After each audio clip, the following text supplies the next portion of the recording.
March 24th, 2026, regular meeting of the City of Troy Planning Commission. Copies of the agenda for tonight's meeting can be found at the entrance to the room. Agendas and meeting minutes of prior meetings are available on the city website. The meeting will be conducted in accordance with the agenda as presented or amended by this commission. State law establishes planning commissions. This planning commission is comprised of 9 residents appointed to serve our community. Members are appointed by the mayor and confirmed by city council. Other individuals participating in the meeting include representatives from the city's planning department, city attorney's office, and the city's planning consultant, Carlisle Worthman Associates. If you wish to address the Planning Commission, please come forward to the lectern when recognized and sign in with your name and address, and then begin your remarks by stating your name for the benefit of the commission. All remarks are to be addressed to the commissioners and not to anyone else in the room. If you have a cell phone or any other device that might disrupt the meeting, please turn it off or to silent mode. And at this time, I'm going to ask our Planning Commission Recording Secretary, Kathy Zarnicki, to conduct the roll call. Mr. Buechner? Here. Mr. Faison? Here. Mr. Fox? Here. Mr. Hudson? Here. Mr. Krent? Here. Mr. Lambert? Here. Ms. Malalali? Ms. Parakis? Here. Mr. Tagle? Quorum present. Thank you. Next is the approval of tonight's agenda. Do we have a motion? Mr. Faison moves and Mr. Fox seconds the motion. Yep. Any discussion? All right, we're ready for the vote. Okay, Mr. Faison? Yes. Mr. Fox? Yes. Mr. Hudson? Yes. Mr. Krent? Yes. Mr. Lambert? Yes. Ms. Parakis? Yes. Mr. Buechner? Yes. Motion carries. Next up is the approval of the minutes to the February 24th, 2026 meeting. Mr. Buechner makes a motion. I support. Mr. Faison supports. Any discussion, edits, corrections? Okay, we're ready for the vote. Mr. Fox? Yes. Mr. Hudson? Yes. Mr. Krent? Yes. Mr. Lambert? Yes. Ms. Parakis? Yes. Mr. Buechner? Yes. Mr. Faison? Yes. Motion carries. Okay, next is public comment for items that are not on the agenda tonight. So if anyone's here to discuss something that will not be discussed tonight, now's your time to come up. I can roll this in, or feels like this should come at the end. Mary Ellen Barden. I forgot last time. Good evening. Make sure will you sign in for us real quick? I did already. You did, all right, perfect. I don't like to be up here, so I try to get things Madam done Chair, before. am I going to time? Yes, we're gonna time, 3 minutes. Okay. Good evening. I'm not sure when our city of Troy changed its direction, but I believe it's time to return to the original vision, one that intentionally created space, prioritized single-family detached housing, and reflected what many of us consider the American dream. What we are seeing now feels very different. It's frustrating to watch decisions that come across as driven by growth for the sake of growth, whether that's a desire to be the largest city in Oakland or other motivations that are pulling Troy away from what it made it desirable in the first place. I also see little to no discussion about the financial reality, the increased density. Where are the studies comparing the additional tax revenue to the cost infrastructure upgrades and long-term maintenance? We regularly hear that there isn't enough funding to fix our roads, yet we continue approving development patterns that only accelerate their deterioration. And quite frankly, it's getting harder to believe the traffic studies tied to these projects. Residents are already raising concerns about congestion today, before many of these developments are even built.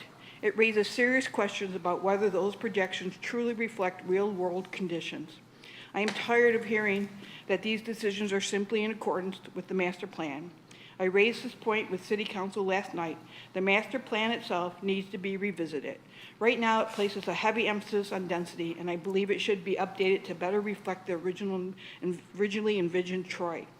I am waiting for their response, and given their recent comments about prioritizing community wants, I hope this is an issue that is on the list. I would also welcome this body's thoughts on whether it's time to take a hard look at the plan and realign it with the expectations of longtime residents. Thank you.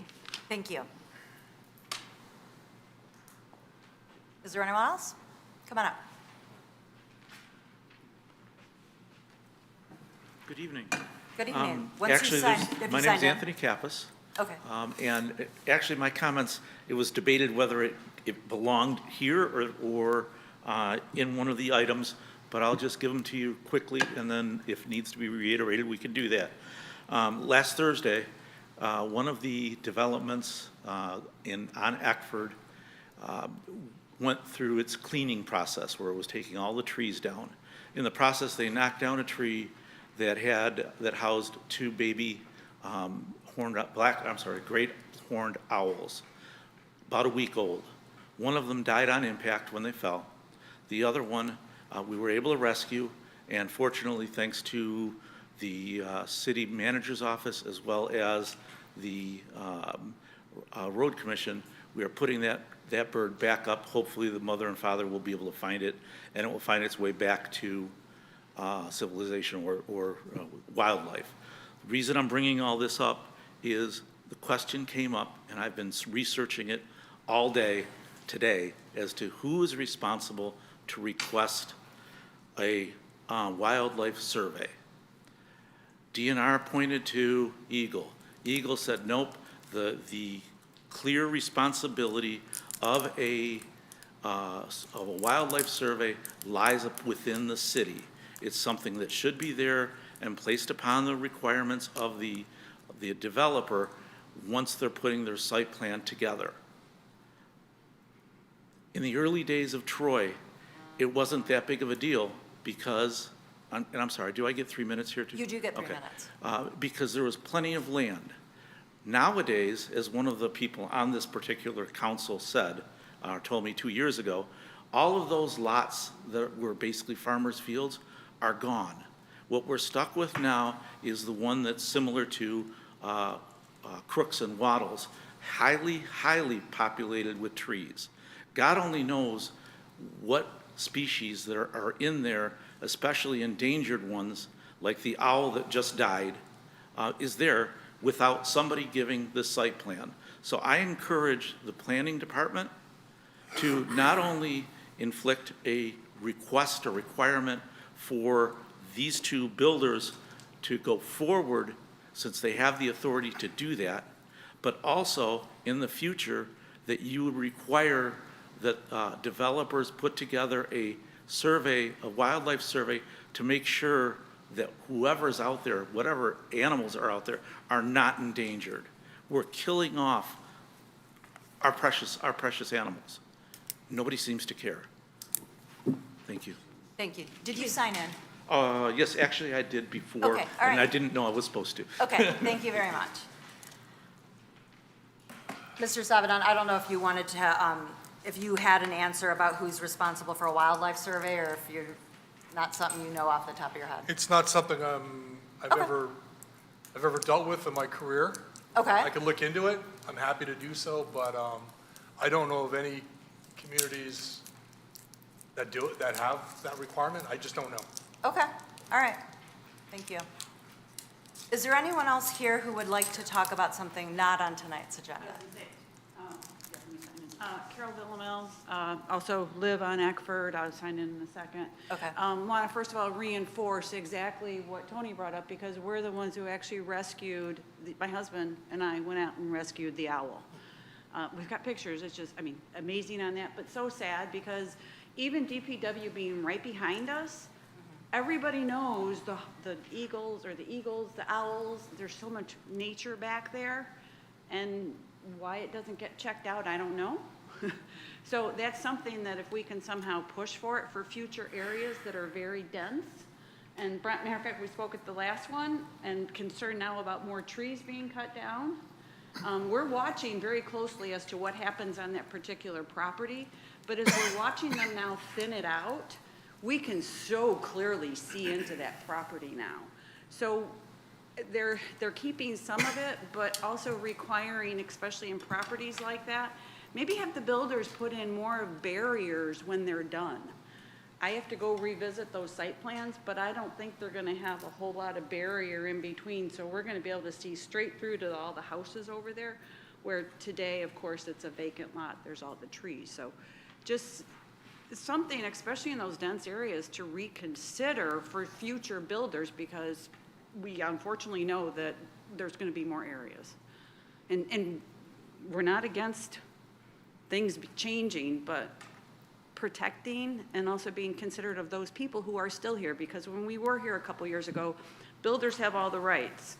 It's like we don't have any rights. I don't want to be seeing 3 new houses and everything else when I didn't have to look at it before. I'd like some sort of barrier. We're building our own barriers as well, but we'd like it if other people, if you guys could consider that, of other builders.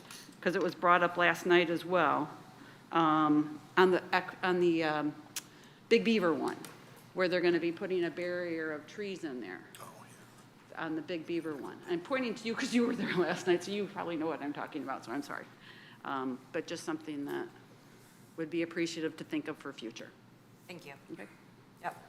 So our ordinances usually require setbacks and landscape barriers and buffers, and we usually do consider them. Yeah, go ahead, So Mr. the site that they're talking about is a one-family cluster development site with dedicated open space. They did provide a tree protection plan that showed the trees to be removed and the trees to be protected. When there's construction going on and the tree clearing starts, it's incredibly stressful for the neighbors and the people on Eckford. I totally understand it. Prior to the developer getting certificates of occupancy for the homes, the planning department will conduct a walk the site and conduct site compliance. We're going to look at the trees. If they've cut down trees that should have been preserved, they're going to have to replant trees and replace them. So I heard the resident loud and clear. Yeah. I mean, we've recently talked about this because I think it was even, I even asked about whether we do a tree audit at some point, and you did, confirm that and assure me that that does happen. So that is part of the process. So, And the neighbors are watching, and yeah. I fully believe that she's going to look at the plans, and she'll let me know if she finds trees that aren't there, and we will take action. Okay, sounds good. Is there anyone else here who wants to speak on something that's not going to be discussed on tonight's agenda? Okay, so we're going to move along to our first item, which is preliminary site plan JPLN 2023-0029. It's the proposed Westbrook multifamily development, west side of Crooks, north of Waddles, 4095 and 4115 Crooks, PIN 88-20-17-476-13 and 88-20-17-476-60, presently zoned neighborhood node zoning district. Just for the benefit of everyone, we're going to have Mr. Carlisle present, then we'll ask questions that we have of the planning department, then we'll invite the applicant up, and at that time I will then, it's not a public hearing, but I do see people here today, and I'm assuming they want to talk on this item, so I'm going to allow people to talk, and then we'll turn it back to planning commission discussion, okay? Okay. And before Ben starts, I was going to give like a 10,000-yard view of how we got to this meeting tonight with this application. Perfect. Okay? Thank you. Just very, very broad strokes. I'm not going to try to go into too much detail, just enough to kind of let you know how we got here. Okay. So the application for the Westbrook was originally submitted August 18th, 2023. The master plan amendment that revised the city's policy related to this neighborhood node at Crooks and Waddles was adopted in May of 2024.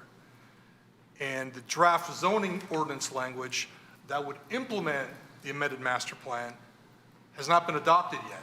There's a public hearing scheduled for April 6th. So this application is therefore reviewed and considered under the current zoning ordinance standards. Okay? The initial application that we got in August was not compliant. This is typical for most development applications, and there were numerous reviews that were submitted, and then numerous reports that were written and revisions. There was a lot of back and forth over some period of time. At one point, the applicant disagreed with the interpretation of height in the neighborhood node that was included in one of the review reports. A formal interpretation of height in the neighborhood node was prepared by the city manager on April 9th, 2024, okay? The applicant appealed this interpretation on May 9th, 2024. The appeal was considered by the Zoning Board of Appeals on June 18th, 2024. The Zoning Board of Appeals upheld the zoning administrator's decision at that meeting. And there was more back and forth, so I don't need to bore you with dates. But due to a pending lawsuit, planning staff was advised by a representative of the city attorney's office not to take any action on the application.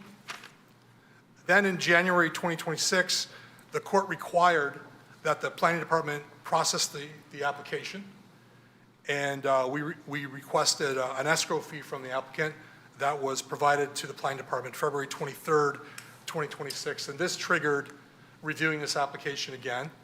And per court order, the review was completed and the application was placed on the next available planning commission agenda, which is tonight's agenda, March 24th, 2026. And with that, I'm going to pass the microphone to Ben. Thank you for that background. Sorry, I just have to jump in. I now remember why this doesn't look familiar. So as the ZBA liaison, I voted on that decision, and I believe in the past, it's been interpreted that I shouldn't be conversing on this one because I had voted on it previously in the ZBA. But I'll defer to the legal counsel. It has come up. I remember specifically, like I left a meeting related to this parcel. That is correct. If you made a decision, an actual decision. I did make a decision to uphold the city manager's interpretation. Okay, because there's a difference between listening and reviewing, but if an actual decision was made, you should not vote on this matter. So I guess along that note, before they get started, I am going to recuse myself because I can't hear on this. I don't want to put the city in a, so yeah, I guess So I'll be we're now outside, down to 6. 5. which is still, 6. 5 is still technically quorum. 6. but, We're 6. 5. yeah. We're 6. Oh, so, yeah, you're right, sorry. Yes, Mr. Savinat? Sometime, yeah, go ahead. So if an application needs 5 to pass, just, I know. I was going to say, I thought that sometimes we can, I mean, everyone's here to hear this, and I think we should proceed, of course, but sometimes we give the applicant the courtesy. I think if they don't want us to vote on it because we're down so many, we offer that, or am I out of line? I wasn't suggesting we Do that. change our ways. I was just Okay. making everyone in this room aware. That we have enough That votes? Okay. Okay. Proceed. Okay, thank you. Just a little background for the Planning Commission, for the public. Obviously, I believe the Planning Commission is very familiar with the site. Proposed for residential development on the west side of Crooks Road between Waddles Road and Long Lake Road. It's 2 parcels and the total is approximately 5.72 acres in area. There are 2 single-family homes which would be removed as part of the application. The applicant proposes to construct 148 units. It's not a townhouse, it's really a studio apartment project that are grouped into a total of 6 buildings. The site, for the most part, is surrounded by single-family zoning to the north, east, and west. It is zoned neighborhood node to the south. To the south is the area where the Planning Commission has recently approved a daycare, which I believe is under construction. And to the north, east, and west are single-family residential homes. The site is outlined in red.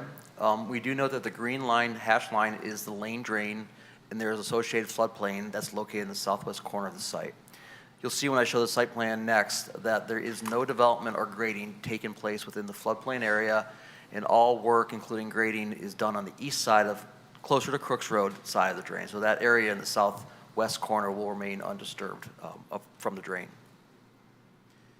This is the previous site plan that was denied by the Planning Commission. It was under a different name. I believe it was under Crooks Road Townhomes back then. So this was denied in 2020. It was for 74 units, these were 13 buildings with 5 or 6 units each. We do note that there was major disturbance in the southwest corner, as I noted earlier. The detention pond was being located there, and there was going to be access to that pond off Penrose. Again, this was denied by the Planning Commission on an 8-1 vote on November 10th, 2020. The revised site plan is shown above you. Again, it's a 148-unit project grouped into 6 buildings. We note that all the units are efficiency units, and what that means is that there's one room that contains both the kitchen, the living, and the bedroom facilities. However, there is a separate bathroom. So essentially, it's a 2 room type of unit. We note that it does comply with all the neighborhood node bulk requirements. However, we do note that the buildings that front on Crooks Road are 14 feet back from the right-of-way. There is a 10-foot build-to line requirement. However, the Planning Commission can't grant that. Can grant that 4-foot waiver from that 10-foot build-to line. With regards to parking, efficiencies only require 1 space per unit. 1 bedroom and above do require 2 spaces per unit, but the applicant is doing efficiencies, so it's 1 space per unit. So there are 148 spaces required. However, they are providing 180 spaces. This does exceed the maximum allowed by the zoning ordinance, and it must be approved as a deviation from the Planning Commission to allow that excess parking. The applicant did submit a traffic study and analysis. The conclusion based on the applicant's analysis was that the signalized intersection of Crooks and Waddles will continue to operate in a similar manner after the development is complete with minor delays. They do note that vehicles exiting the site shall be able to find adequate gaps along Crooks. This traffic study was reviewed by the city traffic consultant, OHM, and they did agree with the findings of the applicant's traffic study. We do note that the traffic study only requires a deceleration lane on Crooks. There's no other required improvements as a result of traffic. One of the issues that comes up most often in our neighborhood node discussions, and it's come up in the past with this particular development, was the issue of buffer in transition. With regards to buffer, we do note that the applicant is providing a evergreen screen and fence along the northern property line. The fence detail was shown on the landscape plan. The fence itself, the location was shown on the landscape plan, but the detail itself was not shown. So we are asking what that fence is proposed to be. We do know along the western property line, there is going to be that floodplain and wetland buffer that would serve as that buffer along that property line. We do note that of the required number of parking lot trees, there are 12 that are located along the perimeter and not within the parking lot itself. So that is another deviation that the applicant is requesting. There are a total of 6 parking lot lights and 28 wall-mounted lights. We've only highlighted those 4 parking lot lights that are located along the northern property line. We do have some concern of the impact of those lights upon adjacent properties. So we do ask that they actually lower the height to 16 feet. This would help with the screening along that northern property line to limit the impact on those northern property lines. So we are asking the applicant to reduce the height of those poles to 16 feet. Proposed are the elevations. There are 3 building types. They're pretty much, for the most part, looked similar to what this is shown in front of you. They are 2 stories tall and 2 stories and 30 feet tall. They're primarily brick. Those are all brick buildings. However, there are cement board accent materials, that light gray material. This is a rendering of the building fronting on Crooks. This is a overhead 3D view of the site in context. Just a few items I want to talk about real quickly about the neighborhood node considerations with regards to especially the intent. So the Planning Commission has spent a lot of time discussing neighborhood nodes over really the past 15 or so years since the master plan was adopted. The intent of the nodes really is for mixed use, and specifically residential is really supposed to be an accessory component use to the intent of the nodes itself. The uses are intended to serve the adjacent neighborhood as well as create a intensity continuum for moderate uses that would sit between higher and lower intensity uses. So higher intensity uses on the front major mile roads, especially at the hard corners, with a lower intensity use as you move back to the single family neighborhoods. We do note that the use as well as site design and setbacks and buffers, et cetera, should really present a continuum of transition and intensity from those higher intensity uses to adjacent residential uses. One of the items we note with the 148 efficiency units is that efficiency units really better perform, I should say, in a more dense, walkable environment with direct access to services and transportation. We know with this particular location that the immediate surroundings are single-family residential with a daycare, vacant land, and very limited commercial activities. We note that pedestrian access to restaurants, shops, and other everyday destinations is very limited in this location. It's unusual in our experience to see an efficiency type style development of this number of units in the kind of context environment in which it's being proposed as location. Typically, you find them in more urban areas, downtowns, or those with access to other uses, amenities, and public transit lines. So we are asking a narrative or an explanation from the applicant as to why this site is suitable for 148 units, and specifically the use of efficiency units at this particular location, how that's compatible. With regards to the number of units and density, we do note that the Westbrook's proposed density is approximately 25.9 units per acre. That density is comparable to the Westington, which is another project done by the applicant in the same intersection, but across from Waddles.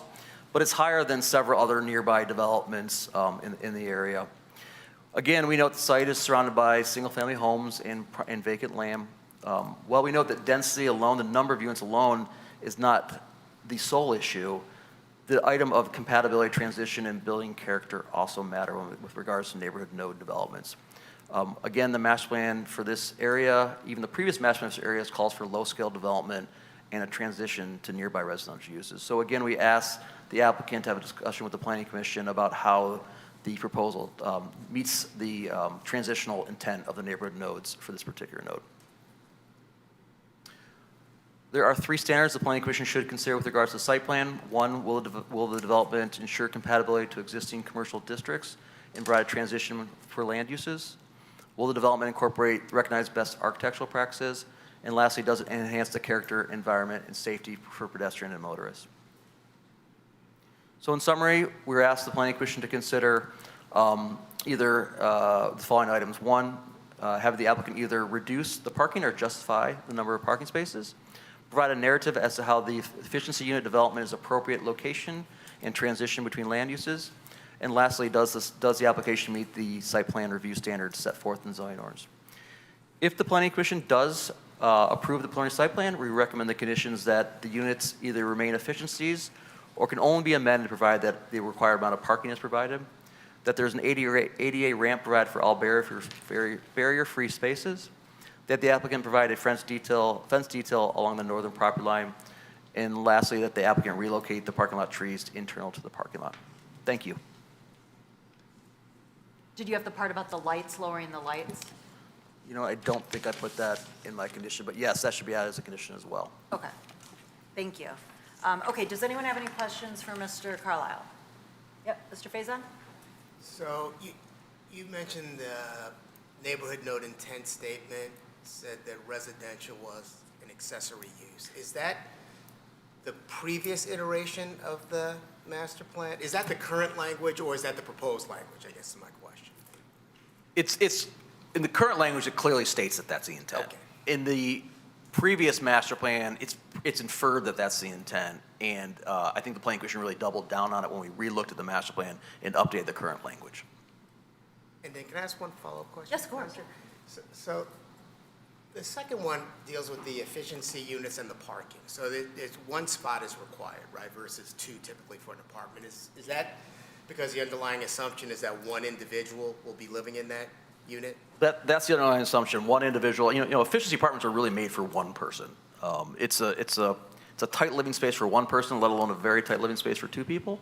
And so the intent is if there's only 1 person, you have 1 parking space. Understood. So my question is there any requirement that it only be 1 person that lived there? Is there any ordinance that says? Yes, the ordinance requires 1 space per unit, and anything above that, above 20%, the minimum, has to require a special approval from the Planning Commission. No. I was asking about the number of people that live in the unit. Is there an ordinance requirement that only 1 person can live in the efficiency? No, there's no ordinance requirement. It's just the layout of the unit itself. Understood. The size, right, Yeah. right. Can I just, one thing about the parking real quickly? Yeah, go ahead. In addition, the reason why we only require 1 parking space per efficient unit is again, because most of the efficiency type developments are in areas where people don't necessarily are required to have cars. So for overflow parking, you may not have 1 space per unit because you simply don't need that. And so it does allow for overflow if you do have 1 space per unit. But again, a lot of people live in efficiency unit apartments, don't have cars because they have amenities nearby or transportation nearby. Understood. Thank you. Yep. Mr. Carlisle, I'm sorry. You were saying in your narrative that in 2020, the Planning Commission rejected a plan for 74 units, and now this one is 148 units, is that correct? Yeah, that's correct. Okay.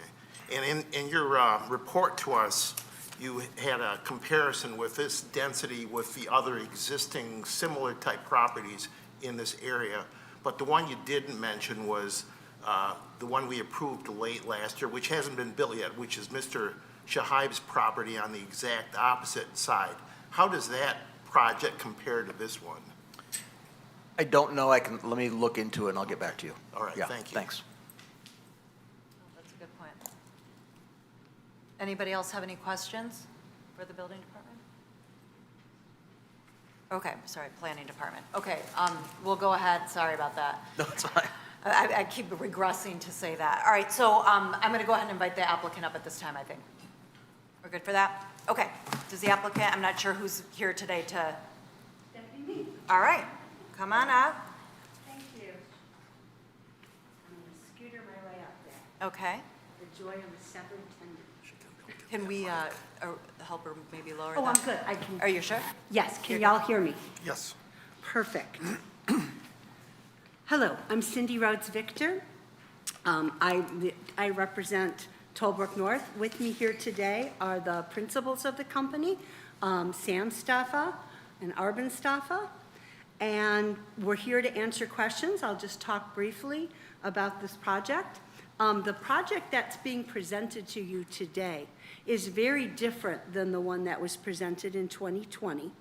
It doesn't have a retention pond, it doesn't go into the drain, it's not a bunch of apartments, it's a very different project. It's also very different than the one that was presented in 2024, which was about building height. These do not vary from the city manager's building height definition. So all of those things are different in this plan. We appreciate the staff's review and feedback. And I had put together a written response. I don't know, Mr. Tavenant, if that was handed out to the planning commission. We Okay, did so get y'all it. have seen that. Yep. Good. It was forwarded to them this afternoon and then printed and handed out. Perfect, perfect. I didn't know if that happened or not. I brought some extras, but good. That will mean I get to talk less. So, and answer questions more, which is great. So I'm just going to walk through the key points. This project was designed very intentionally to fit this location. When it came back in November of 2024, we wanted to make sure that we heard everything that had been said before and that we made it the height that we were told to make it and all of the things that needed to be. The goal was to create a low-scale residential development that would provide a transition between Crooks Road, a busy street, and the surrounding single-family neighborhoods, consistent with the master plan. Now, on parking, as I set forth in the letter, the number of spaces that are required are 148 based on the number of efficiency units. And it does make sense, one per unit, one per person. So why do we have an additional 32 spaces? And that's because we wanted to make sure there wasn't an impact on surrounding neighborhoods. The last thing we want is people to, if they have a guest over or family or something like that, to park on the neighborhood streets. So we thought by putting in the additional 32 parking spaces, it would make it available for residents who have visitors, who have guests, things like that, so that they park there and not in the streets. It also is for delivery and service vehicles so that they have a place. And it matches the resident vehicle ownership typical of Troy, because there may be a couple that lives in an efficiency apartment. We all know that the amount, that there's a desperate need for lower, for affordable housing. And so this may be something that a young couple moves into as their first place to live. And so in that case, they may have 2 cars. So factoring all these things in mind is why, I mean, as Mr. Carlisle pointed out, this isn't a walkable site. It's not like you can walk out your front door and go, you know, as you could maybe down Big Beaver. So you really need a car to get onto Crooks to get somewhere. So that's why we put the additional spacing. It also, in addition to keeping people from parking on the neighborhood streets, it also means that the layout doesn't dominate the streetscape. The stormwater management is located beneath the parking area, which minimizes an additional land development. So the parking number was actually thought out to be part of that transitional use, to make it more transitional and make it more consistent with both the needs of the residents in this development and the surrounding neighborhoods. We were asked to talk about why efficiency units for this place. You usually see them in a downtown area. Again, there is a need for this kind of housing. We see that in papers, we see that in articles, we see that in people who are asking the state of Michigan to have state-run zoning and things like that. A survey by U.gov found that 74% of people felt there wasn't enough housing like being proposed by this unit. Because it's near single-family residential uses, we didn't want to put in an apartment, although it might have had lesser units, would have more people. A traditional apartment can have any number of people. As Mr. Carlisle so accurately pointed out, this is something that's comfy for one and cozy for two. But it's not going to be a whole bunch of people like you might find in an apartment if you have a 1 or 2 or 3 bedroom apartment house. So it does, because it's single-family housing, then you're going to single dweller efficiency unit, it does transition better than if we put apartments in this place that would have many more people. It acts as a moderate density use, an efficiency apartment, as opposed to a heavier dense use that an apartment would do. And so that's why efficiency units, because it would fit the area. There's lower population density per unit. You have reduced noise and activity levels, one person, one unit, one person. And you have less strain on the surrounding infrastructure. So for all these reasons, we think in this particular area, in this neighborhood node, this kind of unit fits better than other multifamily type dwellings.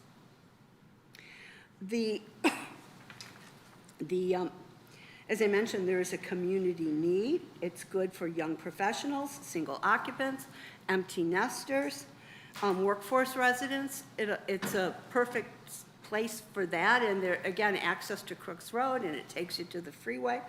It allows people to be able to live and get to where they need to go and get to work. This site is uniquely suited for this efficiency type development. There's direct access to Crooks Road. It's separated, as you can see, from interior residential neighborhood streets. And there's a proximity to a variety of uses on the corridor, both the Waddles corridor, the Crooks corridor, going down 1 mile to Big Beaver. So it allows all of that. The project has also been reduced in terms of it fitting into scale and design compatibility. So there's significant, as you can see in the picture, there's significant setbacks from adjacent residential properties. There's extensive landscaping and buffering. And there's a 2-story building height, which is below the 2.5 stories that it was permitted. So this seems to be the right kind of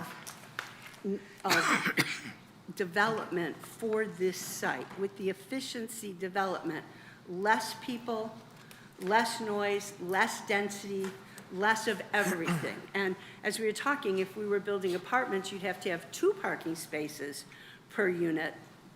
This, you know, we're at 180 for the extra reasons, but we're looking still at 148 spaces, 148 people.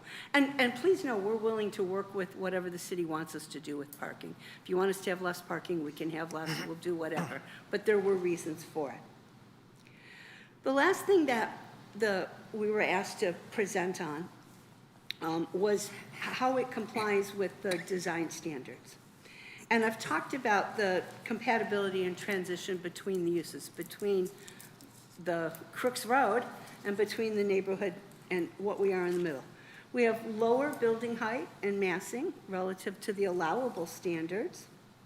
There's strategic building placement away from the existing residential uses. Again, if you look at the picture, all of the buildings are facing Crooks Road. They're all oriented to Crooks Road. 2 of them are directly on Crooks Road.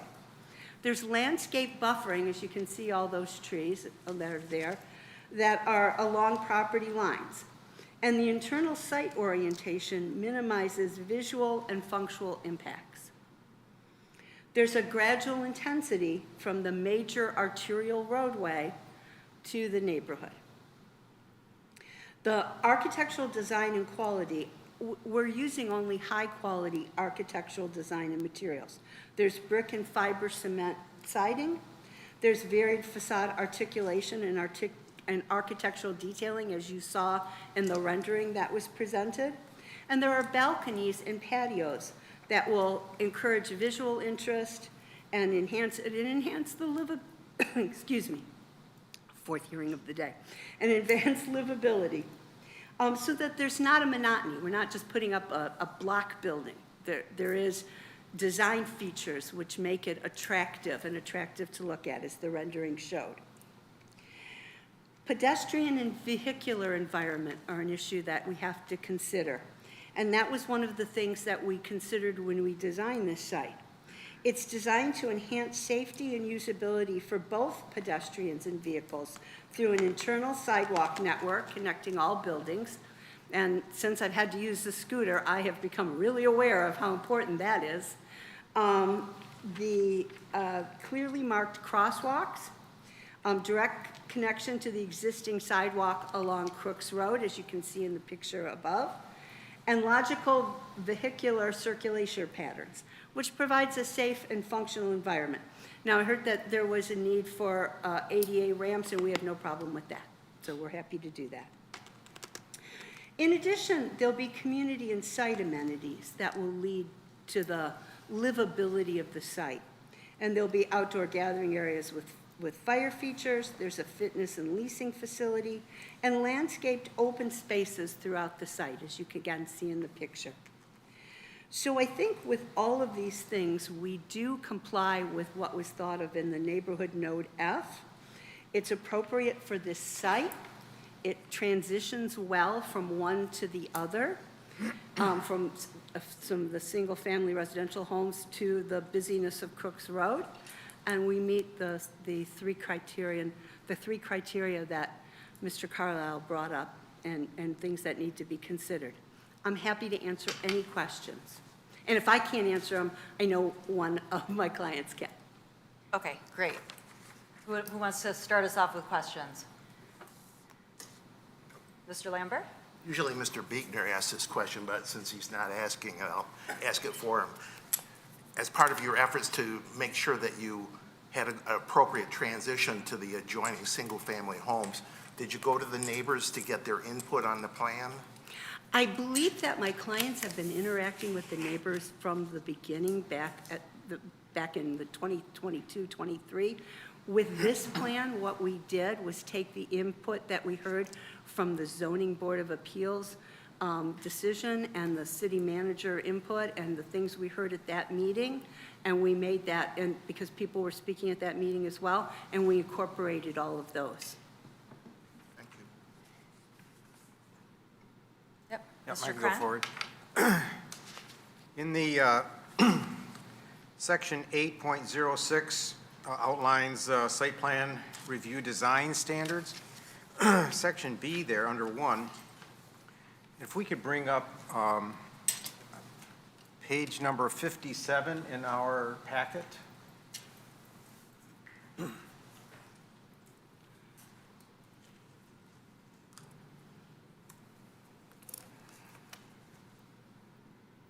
Thank you. So it says, street fronts shall provide a variety of architectural expression that is appropriate in its context and prevents monotony. So what is monotonous or not monotonous about this Because you're seeing it in a two-dimensional form, which is why I think that the rendering shows it better. It shows that it goes in and out and in and out. We have balconies, we have a number of different things that show it.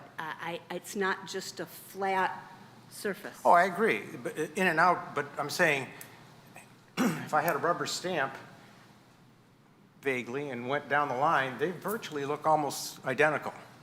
Matter of fact, what the rendering that's shown on, you do have a rendering, it does Correct. depict that, and that's number 60 in our packet. Let me bring that up. That one. Okay, so what's different from one building to the next? I mean, they just all look the same.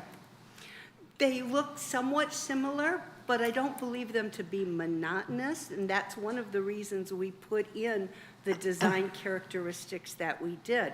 We didn't just create a square box and put it down.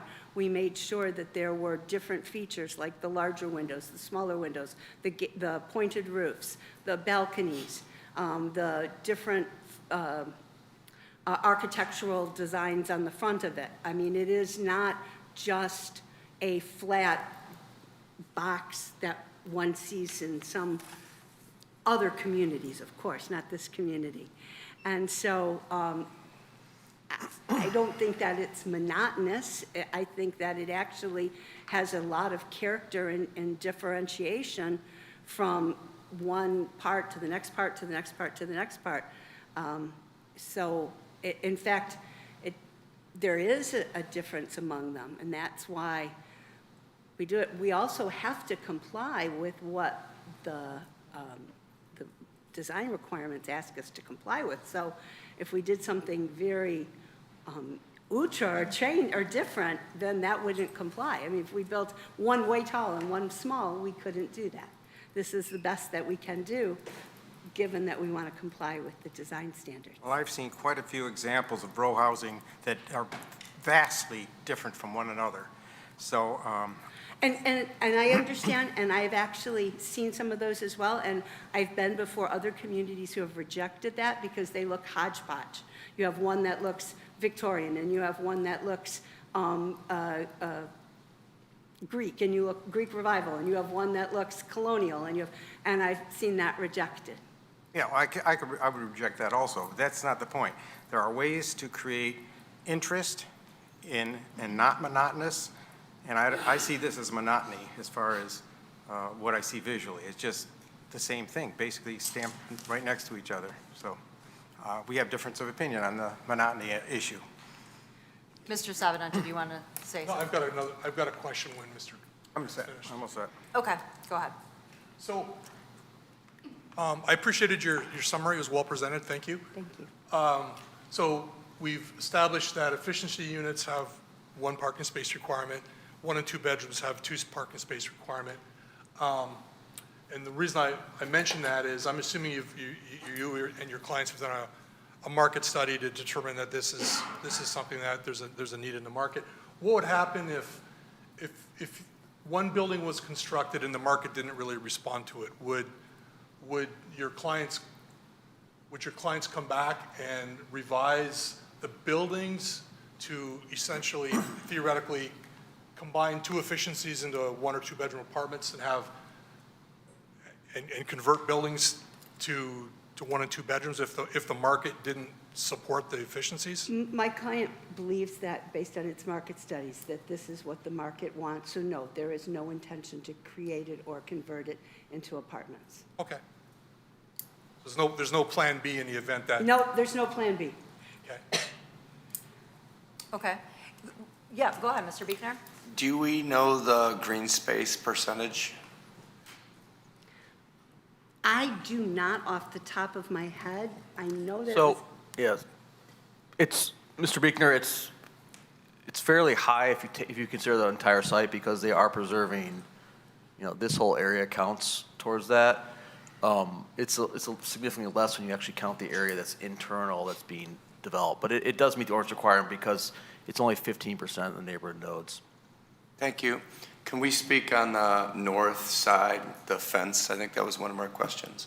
Can you speak to that, please? I think we're looking for an example of the opaque fence that was referenced. if you had a picture of the opaque fence. I do not have it with me. I don't know if it was in the package or not, but it would be of the nature that has been used in the city before, and we would work with the planning department to make sure it was something that was acceptable to them. So, yeah, I wasn't even sure, is it a brick wall or is it a fence, like a wood fence, like what? Because the idea would be to block headlights out? Right. That I would have to ask my clients. Okay. I don't want to answer wrong. Yeah, no, that's okay.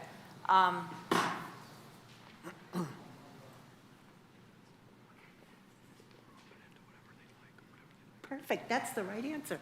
It will be whatever you all want it to be. Whatever the planning commission or the planning department, that's what I thought the answer was, but you know, I've often gotten in trouble before by guessing. So, no, we will make it whatever the planning commission or the planning department believes is best suited for the site. Okay, and I think in that particular place where cars are parking, we're looking for something to block headlights. Okay. Perfect, we'll do that. I think I'm right to say that that's not ours to tell you how it should be. I have a feeling our attorney will agree with that. Am I right? It's something that the planning department could decide. Thank you. Obviously, I'm curious of the height, what's it going to be made out of? Will it block the lights? I Well, think and if that's a important. concern, we hear you, and we'll make sure it's tall enough, and we'll block the lights, and we'll work with the planning department to make sure they're happy with it. Was there questions about the trees on the interior of the parking lot? Was that one Yeah. of our, there wasn't an issue? No, it is It's an issue. It is an It wasn't issue. asked yet. Can you speak to that, please? There are trees on the interior that, I'm not sure what the question is. I think there was something in the summary about trees in the parking lot. Were there enough? Mike, I see Ben nodding his head. Yeah, so the ordinance requires a tree every 8 spaces, for every 8 parking spaces, and you can see there's long lines of parking without any parking lot landscape trees located. You have, you're required 23 trees, however, I believe I counted that only 11 are located within the parking lot, so there's 12 that are 12 that are on the site, but not in the parking Then lot. we'll add 12 more trees.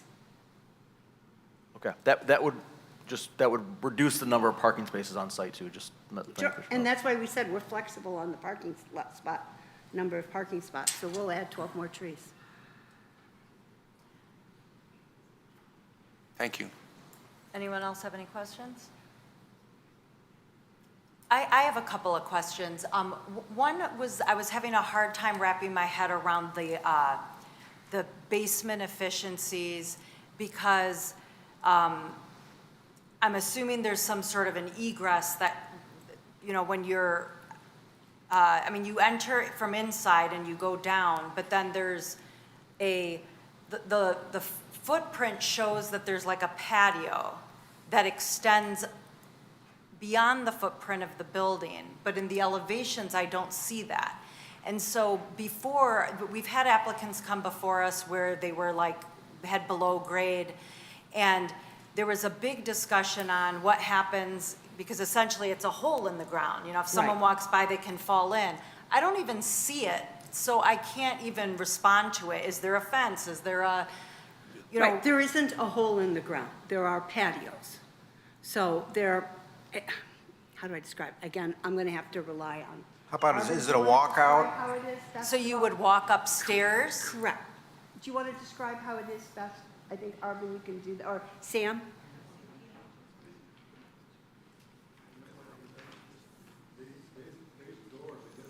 Is there a drawing we can see that'll show the basement? Okay. Hi, everybody. Hi, Mr. This Staffa. is Sam Could you Staffa. just come to the microphone, Yes. just so that way we're, and you're going to have to sign in as well at some point. This is very unique. What is right now there, the elevation would show a full open, but because you guys know, I was forced to build it with dirt. But it's a full door for egress, so, and it's a big door, double door, so the egress is there. So it's a balcony, it's an egress, I'm sorry, it's a patio and it's an egress, yep. Right, so it's not a basement It's basement. not a basement. So it's a complete walkout. Correct, it's a complete walkout. That's- right. that's the term I It's was built into it, but it has an outside, that's it. You have the right word, Mr. Krent, it's a walkout.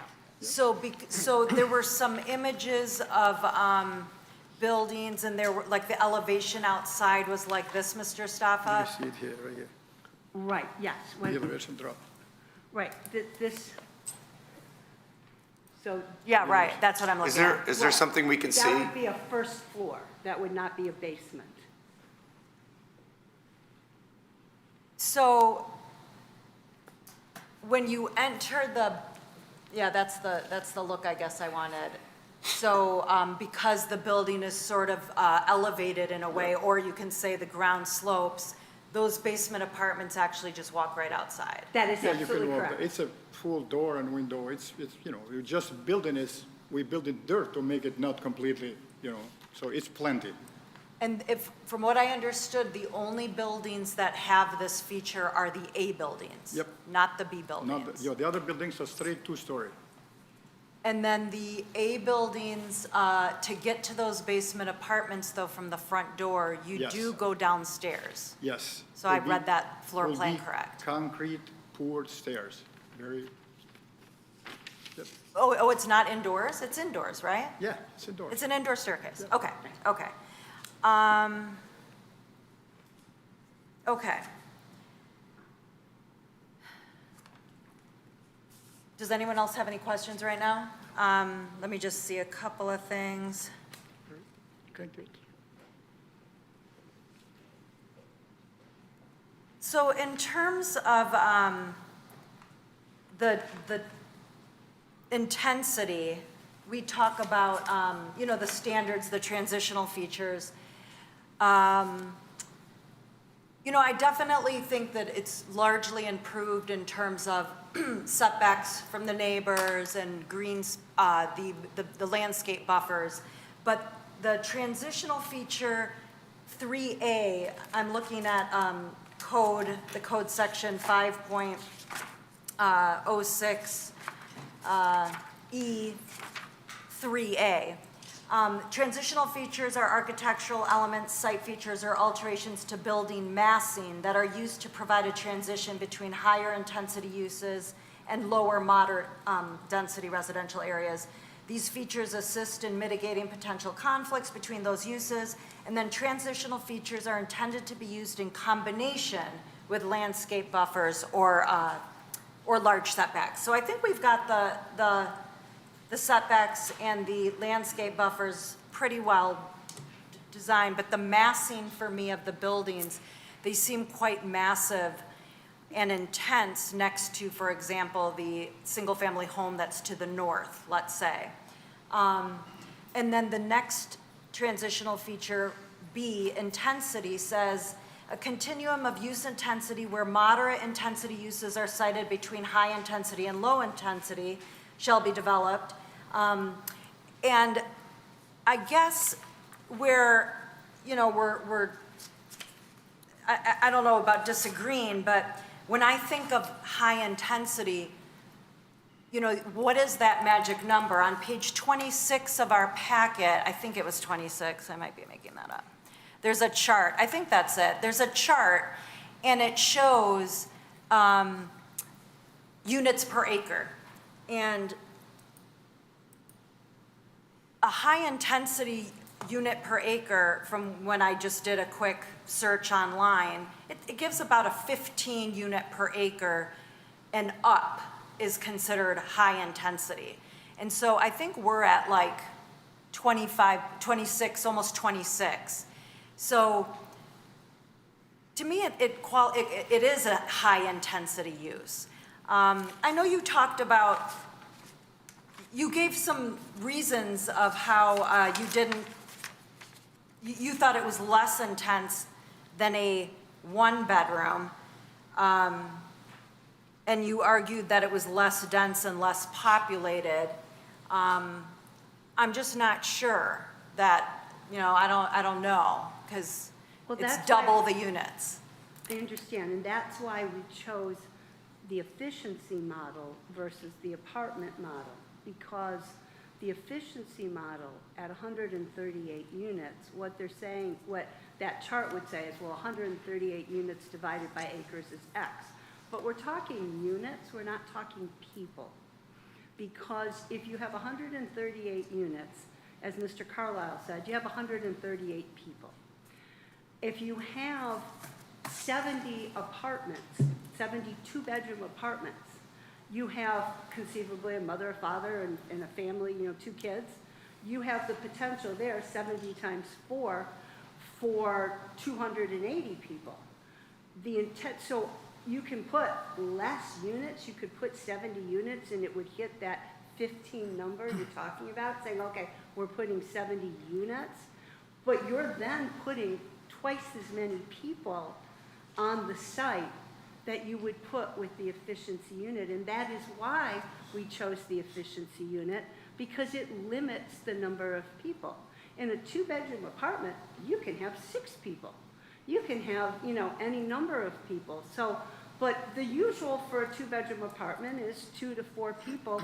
You've got many more people there, despite the fact that you have half the units than you do in an efficiency model. The efficiency model controls the number of people. And that's how we can say we know it won't be as dense as if we're putting apartments there.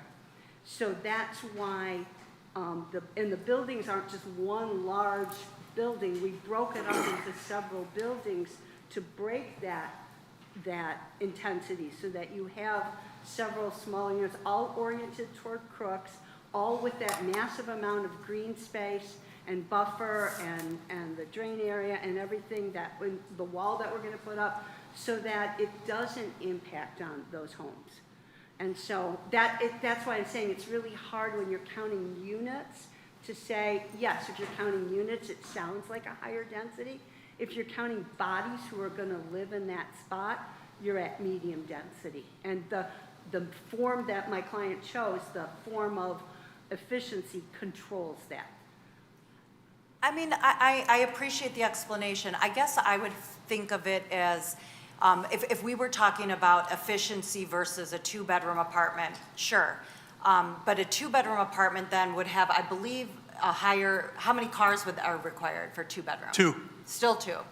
Okay, so you could put 1 and 2-bedroom. But if you put 2-bedroom apartments, you're not going to be able to fit as many units in, so the unit number would come down.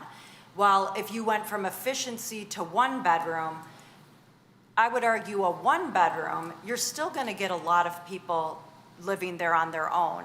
You might have a couple, and so you might have some, but you're not guaranteed to have double. So I think that if they were single bedrooms, 1-bedroom apartments, it would be less people. Half of the 1-bedroom apartments would be less people than an efficiency, because you're guaranteed to have at least one person in every, it could even be more. A 1-bedroom, my guess is you're definitely not going to have 2 people in every one of those 1-bedrooms. You're probably going to have the majority of 1 person in those 1-bedrooms, possibly, possibly a couple. You're not going to really have families, I would think. And then if you have 2 bedrooms, now all of a sudden, you're really shrinking down the number of units because of space. No, actually, you'd have the same space, because you could put the 70 in the same space that you have there, and it would require 140 parking spots, and we have 180. So you would have plenty of parking and the same space. So you would just have a different number. It would be 70. It would sound smaller, but it would be a whole lot more people. But because it's 2 parking spaces per person, you'd be at 140, which is, at our number, we're at 138. So the parking would be the same requirement, and you could fit 70 in the same space that we're put 72-bedroom apartments in the same space that we have there. 72-bedroom apartments? Yes. So you would just have more people. We still have the ability to go another half story up and things like that. That's why we chose to make it less dense, so that it would be more transitional. So unfortunately, when we count units per, we say, well, this development has this many units and this development has this many units per square, per acre, we're not talking apples and apples. It would have to be what compares to other efficiency units on acreage, what's their density? Because we're just talking about all developments and what they are. And so that's why here, with an eye to making it transitional, we chose the kind of unit that we chose, efficiency, which limits the amount of people that can fit there. We broke it into a number of buildings, so you have the buildings that are like that. We put in the big green spaces. We put in the extra parking for more buffer. And instead of building even more spaces, we adding more units. And we lowered the height so that it's just 2 stories, so that it's not, we didn't build to the max that is permitted under the ordinance. Okay. And is there anything visually different about the building on Crooks that contains the leasing office and the fitness? Because to me, it looked from the outside to look exactly like the other buildings. Nothing identifies it as the leasing office or the fitness facility. There will be signage, but what we wanted to do was have it be visually attractive and have it match everything so that it wouldn't look like a hodgepodge to people. Okay. And then, can you give me an idea of the square footage of the fire pit area and the seating that's between the 2 parking lots? I don't know that off my top of my head. Do you know that, Sam? I think it's one of the things that we're going to work with planning to make sure we do what they want for that. But do you have the square footage for it? Kind of just ballpark. I mean, I'm just trying to get some concept. I mean, I guess we could try to figure it out by, About 1,000 or 1,200 square feet. okay. Okay. But again, if planning wants us to change or adjust it or whatever, we're good. We'll do that.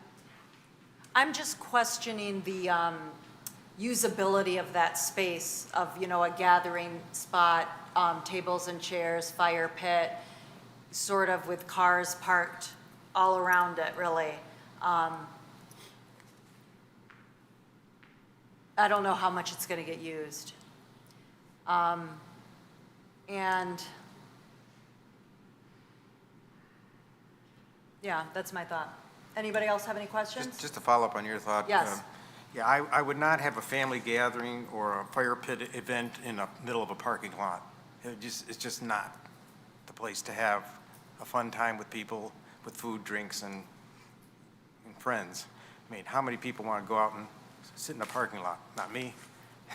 All the people who tailgate. The Lions aren't playing at this. But no, I mean, the goal is to make it desirable for folks. That's part of what my clients want to do, is make it desirable for people to want to gather together and get to know their neighbors. And I've seen it like that in the middle of a parking lot in other communities as well, where they do make it visually attractive and it works nicely. My daughter lives in one of those types of developments.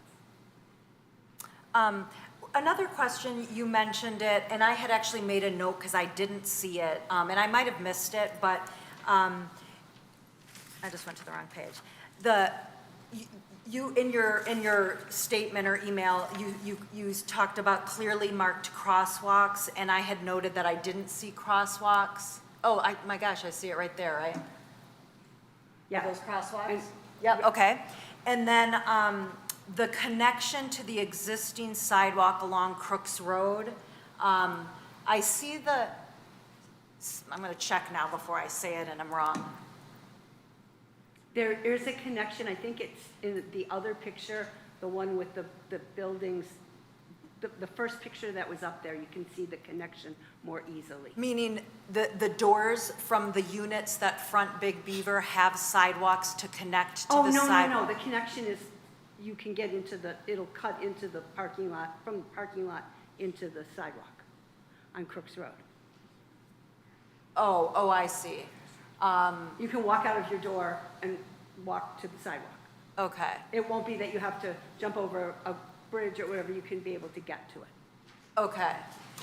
And I think that we talk about having the relationship between Crooks Road and the doors that front on Crooks Road. So I think that maybe we should be having a connection to the sidewalk that runs in front of those.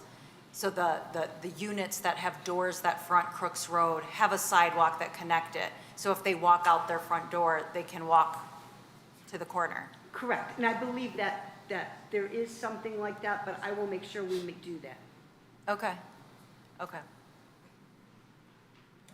All right, thank you. I think that answers our questions. Thank you. Like I mentioned, it's not a public hearing, but there are people here who want to talk on this item. So I'm going to go ahead and let people come up. Yeah, Mr. Lambert? Unfortunately, this doesn't have as much of a four-wheel drive as I would like, or I have to do a big turnaround. No worries. I have not hit anybody yet with it, but there's always a first. Madam Chair, before you open Yes. it up to the public, I was wondering if Mr. Carlisle has an answer to the question I asked earlier. Yes, it is, it's called a Pinnacle, is what we refer to it as. It's 5.38 acres. It's 38 units, which equates to about 7.1 units per acre. Again, I would just note it's a much different type of housing product there than what's being proposed here, but it's, again, 7.1 units per acre. Okay, thank you. Okay, so I'm going to open it up to public comment. Everyone's going to get 3 minutes. Please sign in before you begin. We won't start the 3 minutes until you've signed in. And you'll see the yellow light with a minute left. And please introduce yourself.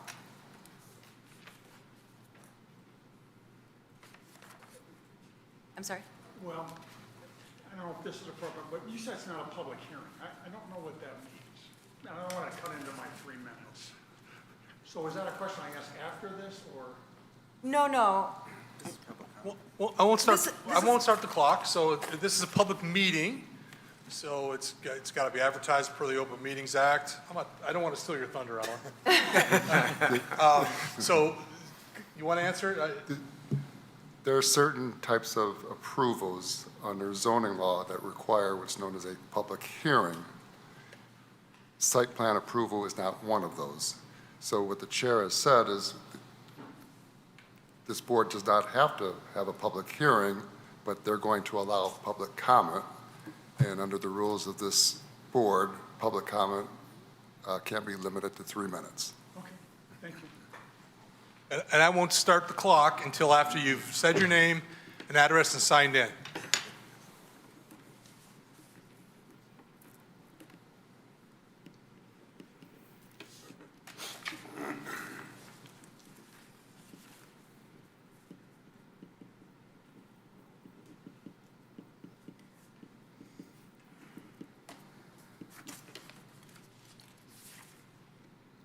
Can we go back to the very first picture that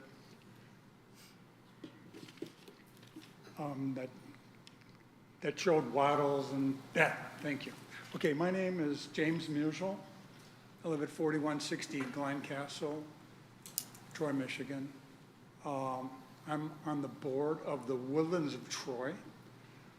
The Woodlands butts up against on two sides to this project. And just at the outset, we see nothing of this project enhancing anything to do with our neighborhood. We see nothing that this project will do to enhance our neighborhood. We don't see that, in fact, it's gone from bad to worse. We've already recognized that a project has been proposed here that was less dense than this project. Now, we come in with a project with 140 units on this property, 30 people living per acre here. And it's just very dense. It doesn't fit with what our view of a transition is. Our view of a transition was, as the picture on the master plan showed, was single-family housing, going to single-family housing, maybe multiple buildings, to multiple family housing, on down to commercial. This is going, if we could, this is transitioning from an area where you have 2,600, 2,700, 2,800 square feet houses to 500 square feet, about the size of most of our family rooms. Transitioning, the only thing that I see it transitions to is to the plots of land across the street that are about 4 feet by 8 feet at Whitechapel. That's the only transition that I see happening here. The other thing is, we just had a project approved on the on the southwest corner, Mr. Shahoyab's project. I don't see how this is going to enhance his project at all. Mr. Shahoyab's project was actually going to improve our neighborhood. He's coming in, building $1.5 million condominiums that are going to enhance our neighborhood. Here you have transient housing coming in, as Mr. Carlisle mentioned. These are going to be students, single people, young professionals. This is just interim housing for them. This is not a neighborhood. A neighborhood is where I've lived in my house 30 years. Most of the people in my neighborhood have lived in their house for 15 years at least. We walk the neighborhood. We know each other's dogs. We know each other's kids. These people are not going to be part of our neighborhood, even though they're adjacent to it. So it's not going to enhance anything about the livability of our neighborhood. Which said that there's been interaction with the neighbors. That's not true at all. There was no interaction with the neighbors about this project. It was just by happenstance that we knew that this hearing was happening at all today. Thank you.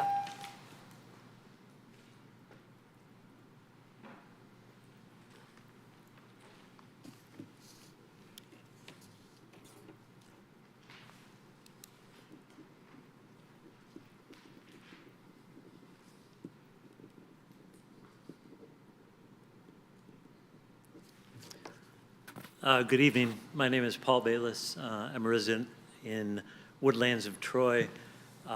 If that were to expand another 6 inches, my house will be looking directly at the back of these these apartment buildings.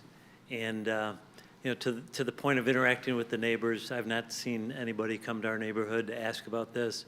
I was not aware of the meeting, and maybe shame on me, but there was not much notice given that I can see that this was even going to be discussed tonight. But a few points. As we look at Section 806, development ensures compatibility.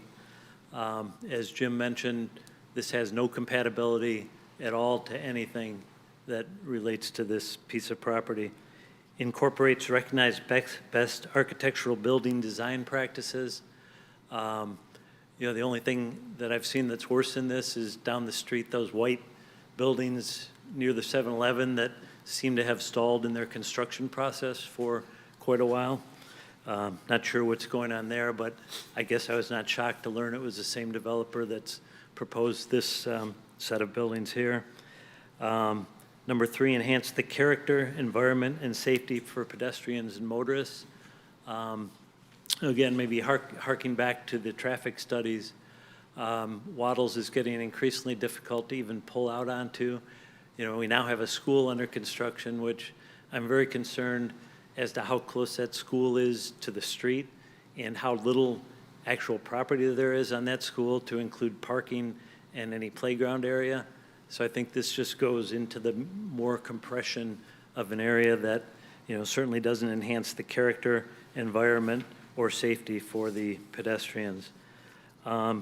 Looking at the neighborhood node update and even some of the original language, they are go-to places that play a social role and meet basic needs of the surrounding neighborhoods. Moderately dense residential environments may be encouraged within some of the nodes. This, I agree that there's nothing close to moderately dense. These are people packed into very, very tight, almost hotel room size spaces. Just a factual point, somebody mentioned that they all face Crooks Road. I guess maybe we missed the building that doesn't seem to be even close to facing Crooks Road. It's just got a side light there. Not sure how relevant that is, but overall, I guess one, I'm concerned that this development is too dense for the location. The buildings are not attractive, and it certainly will not enhance the neighborhood. So thank you very much. Thank you. I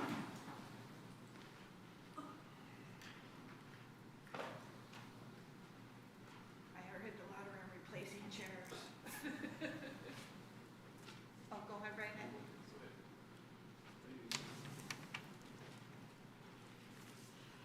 ahead. Good evening. I am in so awe of what I've heard tonight. I can't even really read what I wrote. I am just blown away by the Kool-Aid they're serving. But they started off. This is one of the more blatantly misaligned developments I've seen since I've started speaking out against increased density in the city of Troy. This area is clearly better suited for some single-family detached housing. That type of development would support more attainable home ownership by allowing smaller, more affordable homes without dramatically increasing density. According to the project notes, this development is supposed to match the surrounding density. It clearly does not. In fact, the density chart shows this would be the densest development in the area, reinforcing a does not fit vote today. The fire pit with single people, besides the comment about being in the parking lot, we all know what we did when we were in our younger ages, before we had families, did not fit with a family residential. I mean, it's just, I'm sorry, I'm usually better prepared, but I'm just so blown away today that even my notes couldn't comprehend that this was going to be the presentation tonight. This project is simply just too dense for this area, does not fit the character of the area, and would be a blatant slap of the face for longstanding residents. And I think they said it more eloquently. I apologize, you know, I'm usually more succinct and more thought out, but I'm literally blown away that they think this is a fit for this particular area. Thank you.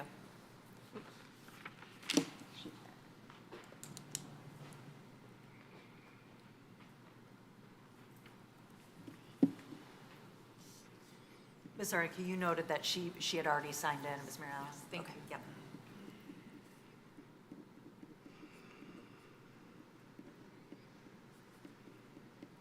Hello, my name is Ralph Schick. I'm on the homeowners board of the Woodlands of Troy Sub. One question that I have is, as an adjacent landowner, shouldn't we be getting notice of meetings like this and proposals like this?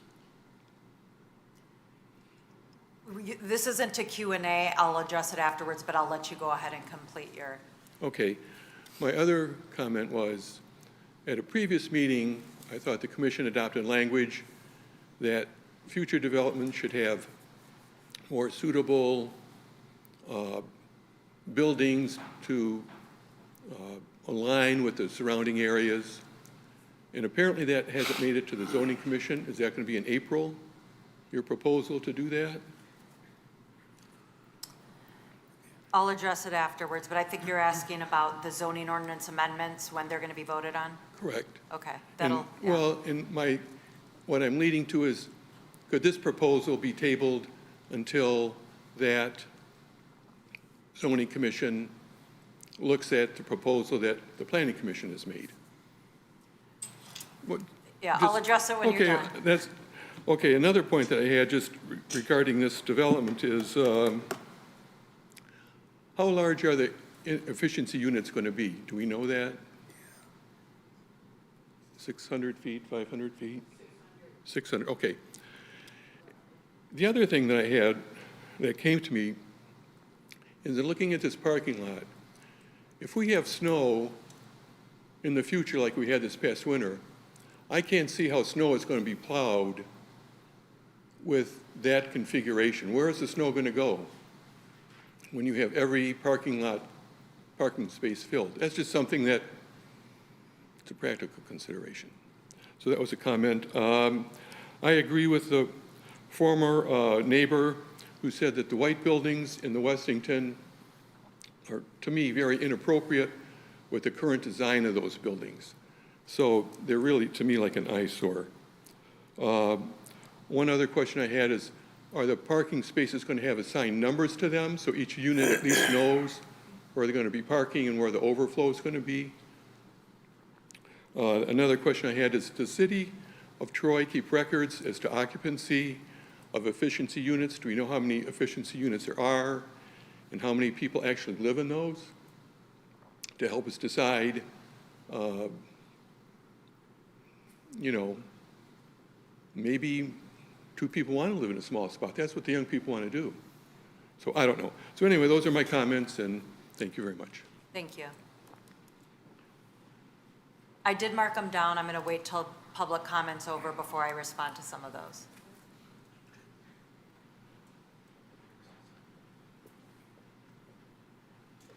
Hi, Cheryl Kappas. I live at 501 Eckford.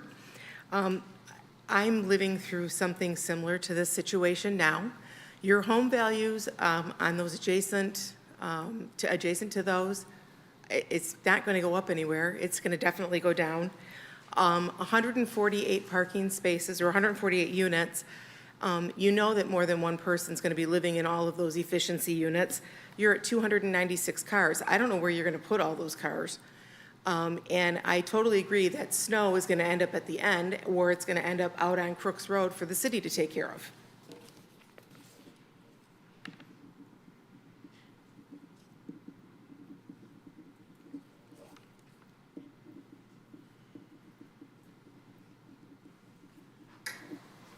Thank you.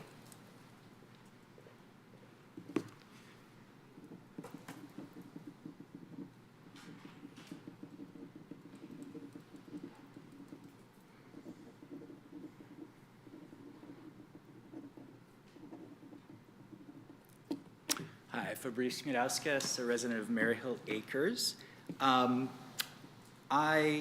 which is right to the north of this development. And so I want to say that I fully support this development for a number of reasons. I think we've heard already from several long-standing residents of nearby neighborhoods about what they would like, but I think the whole goal of this development is really to meet the needs of new residents and future residents of the city that the city needs to continue to grow, to sort of staff its businesses in the Big Beaver corridor, on the Crooks corridor. And so for that reason, it's well needed. I will point out that I believe there are no neighborhood nodes west of Crooks. There are almost no multifamily developments currently west of Crooks. So we're talking multiple square miles of Troy that are almost exclusively single-family detached zoning. I believe there's a huge unmet need here for the needs of people like, for example, the many students that we had in the back who are in no position to afford a large single-family home, but could afford renting a 1,000 or under 1,000 square foot efficiency.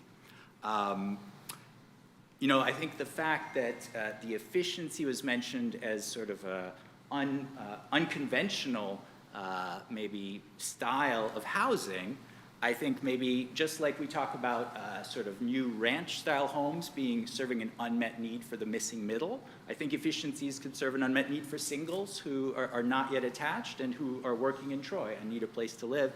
And maybe their parents live in Troy, but they don't want to live with their parents. They want to live separately. A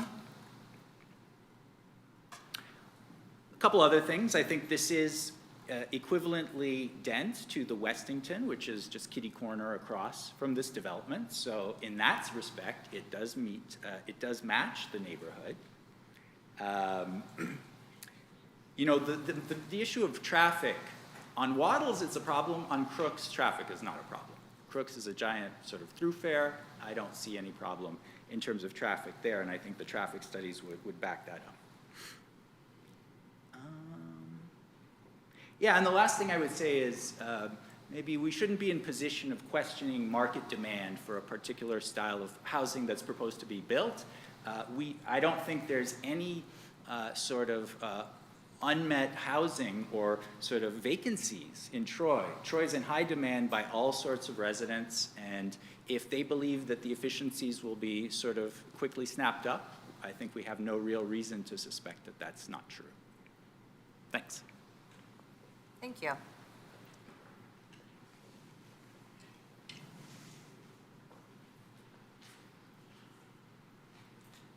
Am I required to sign in twice? No. Okay. Just Okay. reintroduce yourself so our recording secretary. Again, my name is Tony Kappas. Thank you. I live at 501 Eckford. There's an inherent difference between something that was reintroduced and changed and something that has not been enforced. And in the situation of wildlife preservation and wildlife surveys, that is something that the city of Troy has always had the responsibility and availability to do.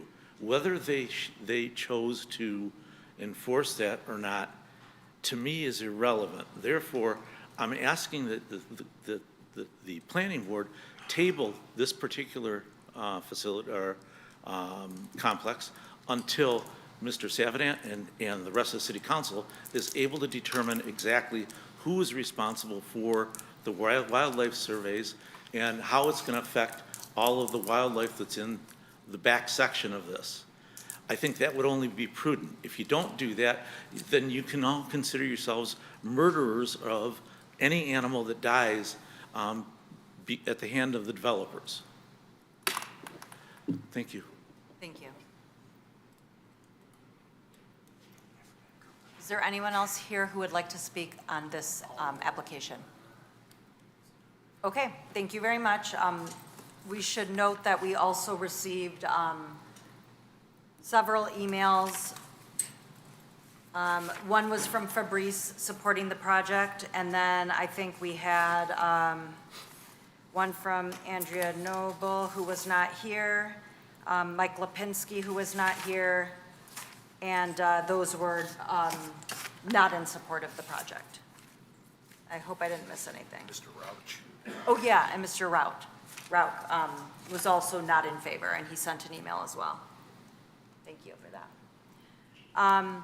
Okay, real quick, can we just, I just wanted to respond to, I don't know if you want to take it or if you want me to take it, but basically the notice requirement, there is no notice requirement. This is a site plan. There are certain things that trigger a notice requirement, and this is just not one of them. So, you know, our agenda is released on the Friday before the Tuesday meeting, and that is when you find out that is when we find out what we're going to be looking at. Well, You want to add something? This application was submitted in 2023. We immediately put it on the portal. The neighbors were informed. I got numerous emails and phone calls. So, but we didn't have a date specific. That was made clear on the portal. It's been up again since August 2023.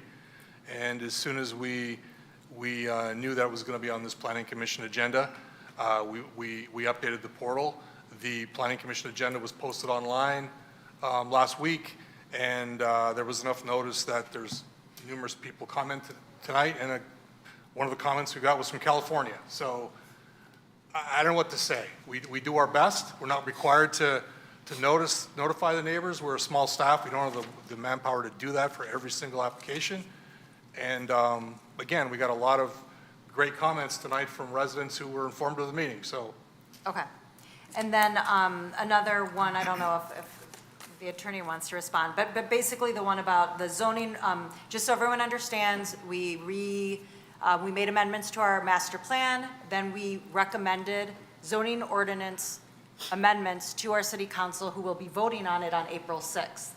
That is really irrelevant to the application today because they submitted their application way before any changes were made, so they are going to be governed regardless under the old zoning ordinance.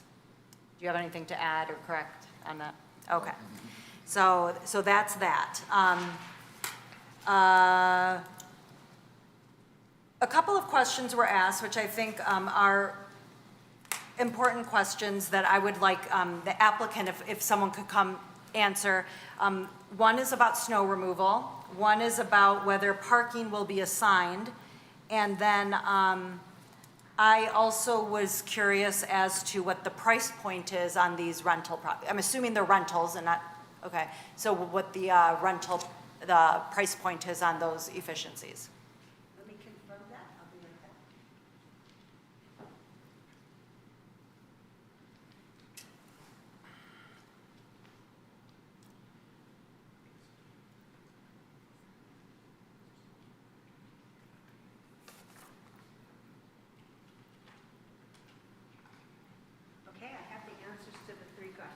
Great, thank you.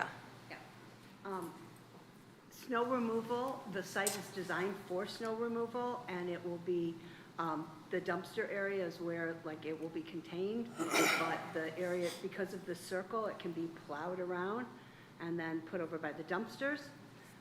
There will be no assigned parking. There hasn't really been a need for it in other developments that my client has built. And the third one, the price point is $15.50 a month. So it's not Section 8 housing. $1,550. Yep, got it. Anything else I can answer? Okay, I guess not. Thanks. I have to do that big circle again, I apologize. Yeah, no worries, take your time. Okay, so, planning commission discussion, we'll start with a resolution. Go ahead, Mr. Buechner. I don't have a resolution, but I had a question. Oh, go Should we ahead. wait on a resolution? You normally want a resolution first, don't you? Well, I mean, you can ask a question. Can I ask the planning experts about the efficiency and the ratio, the density? Just curious your thoughts on. Some people said it's different because it's efficiency versus something else. I'm curious your thoughts on density. I thought Mr. Carlisle did a really good job in his PowerPoint of explaining how efficiency units are generally a product that's in a more urban location. There was a efficiency development that was approved and developed on Livernois, on the east side of Livernois, just north of Maple, about 8 or 10 years ago.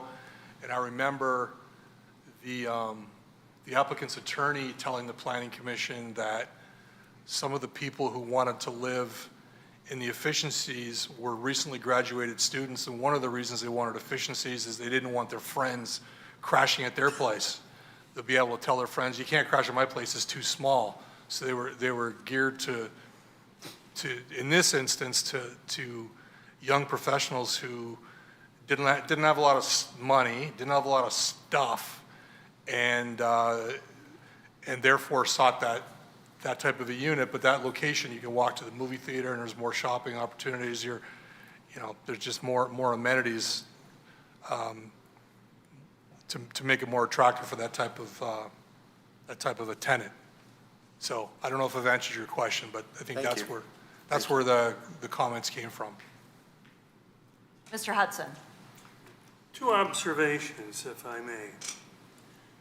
The first is we're looking at 148 units, presumably efficiency, assuming that you're going to have at least one person in each unit.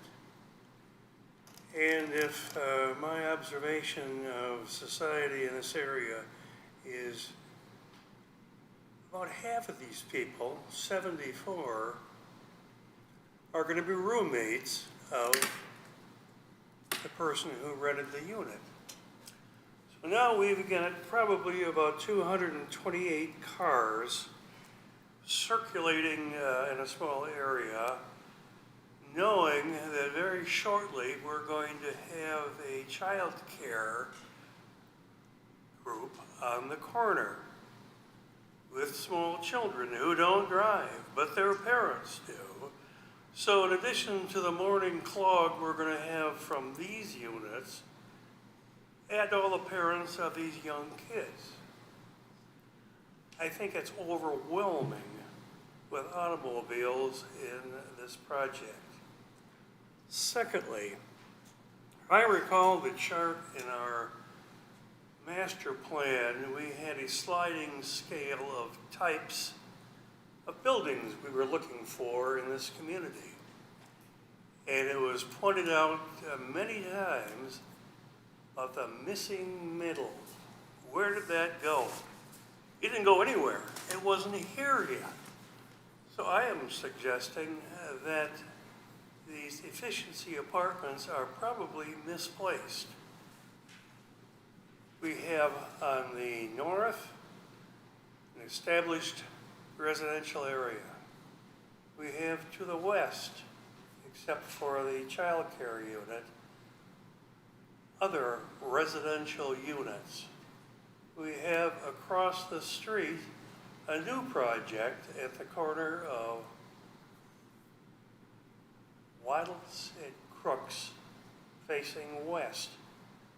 And next to that, the new project are some beautiful residential homes. So now let's take a bird's eye view and look at this whole project. And it is a mishmash, and certainly I have a difficult time seeing how it is going to be a transition to a better form of housing that they're proposing here. It also suggests that we're putting a hell of a lot of people into a one stall area with this new project. This project probably is better off in a denser commercial area along Big Beaver, along Livernois, along Crooks, but not where this one is. So I can tell you right now, I am opposed to this project. I think it's inappropriate. Mr. Lambert? Yeah, I'm willing to offer a resolution at this point, if that's okay with the chair. Sure. Resolved that the Planning Commission hereby recommends that preliminary site plan approval pursuant to Article 8 of the zoning ordinance as requested for the proposed Westbrook multifamily development, 148 apartments, west side of Crooks, north of Waddles, PIN 88-20-17-476-013 and 88-20-17-476-060, Section 17, presently zoned NN Neighborhood Node Zoning District, be denied for the following reasons. Failure to comply with Section 5.06.E.3 of the zoning ordinance related to its transitional features, and Section 8.06 under the site plan review design standards for failing to provide a transition to the nearby residential housing units. Do I have a second? A second. Mr. Faison. Ms. Zarnicki, you got that? I do, thank you. Okay.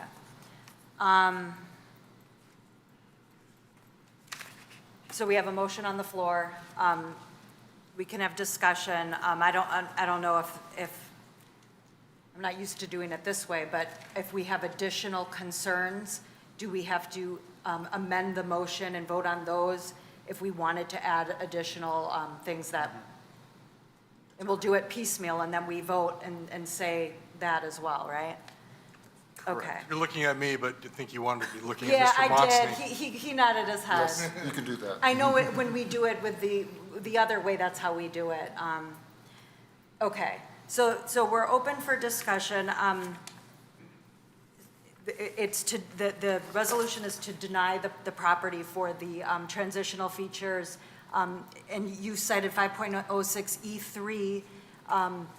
In general, I mean, I would have, so, because it has a lot of sections, I don't know if we should be more detailed about what those sections are. I'd like to add that. I mean, I would make sure we can say add 'em. A and B for sure, because A is the massing and B is the intensity. And then you said the design standards, 8.06. Did you have a specific, A, B, C, or, I know it's A, yep. all three. I wanted to add B. I don't think it prevents monotony. I mean, my opinion of the project is that it's definitely improved a lot in terms of many things. They brought the height down. They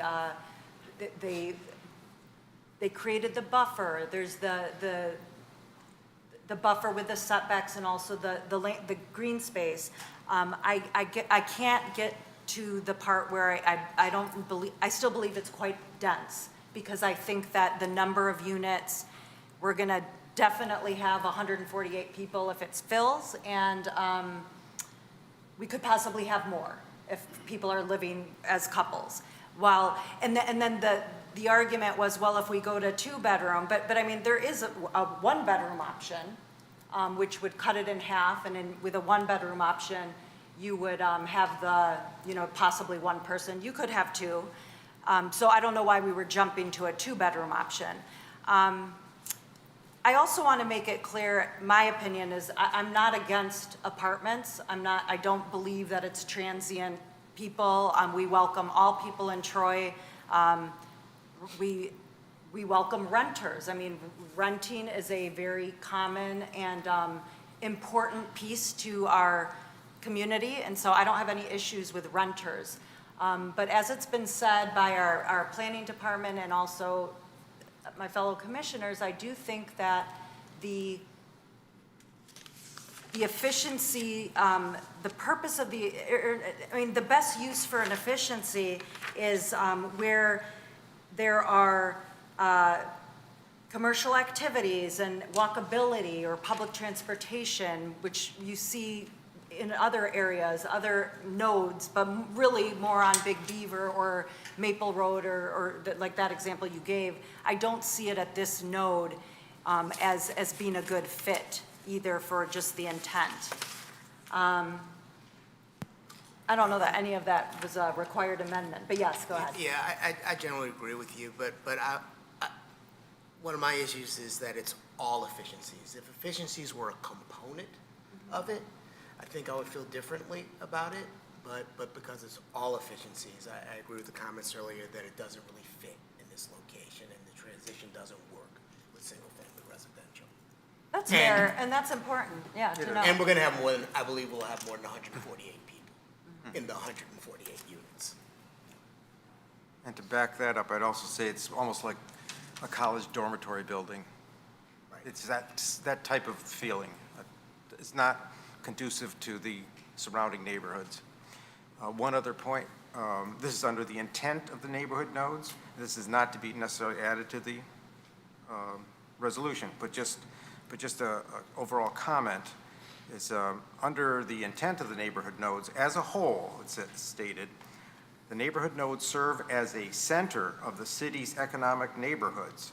They are the go-to places to play a social role and meet the basic needs of the surrounding neighborhood. I don't see how this development meets the needs of the surrounding neighborhood. Nodes may permit a mix of commercial, office, mixed use with a residential component, open space, and pocket parks.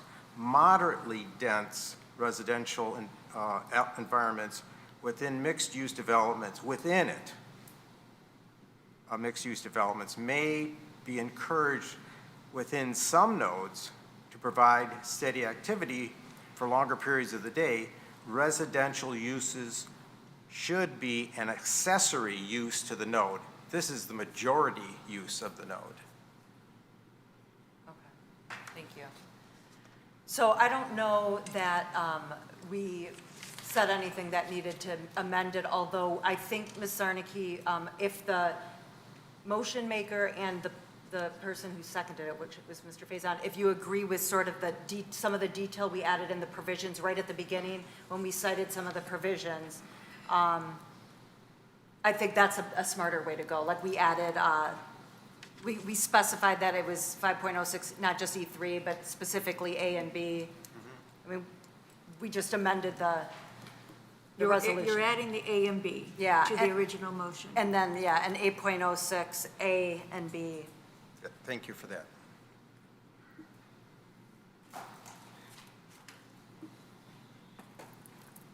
Does anyone else have anything to add or would any further? Yep, Mr. Lambert. Just some brief comments. Number one,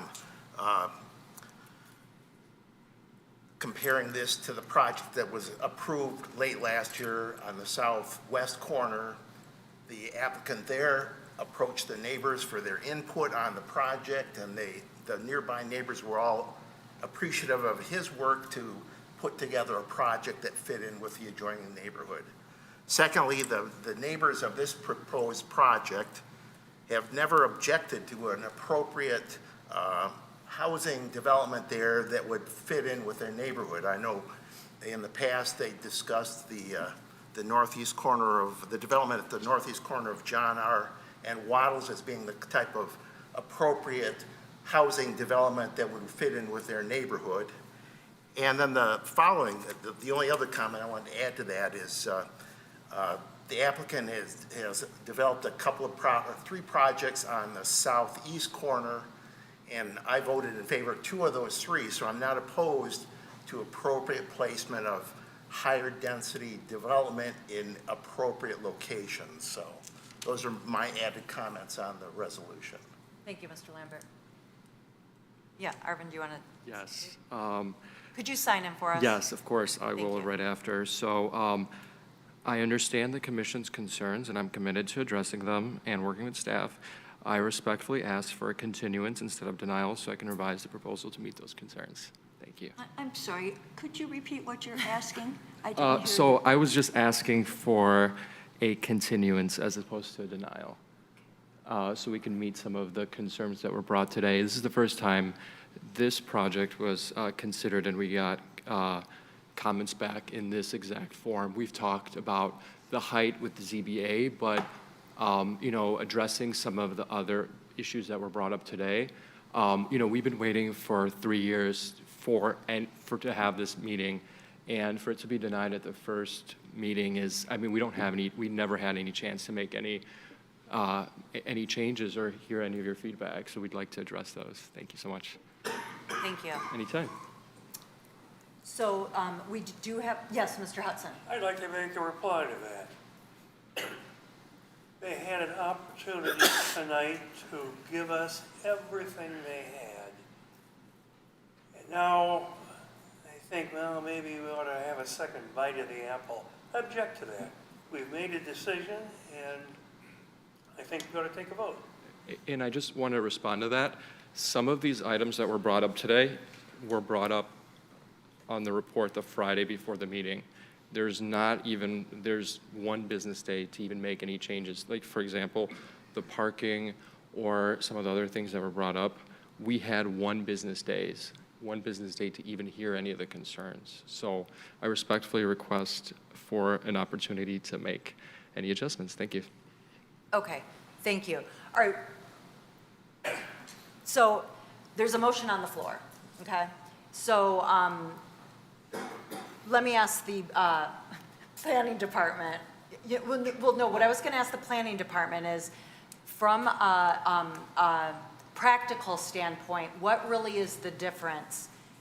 If we deny it, they resubmit the application and come back. If we postpone it, they make revisions and they come back. I mean, just so I understand what really is the impact of both of those decisions to the applicant.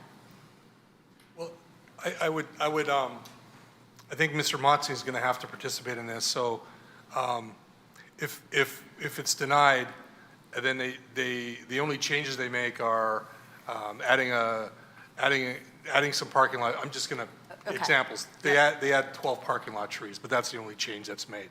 I see. That's not a significant change. It's essentially the same application.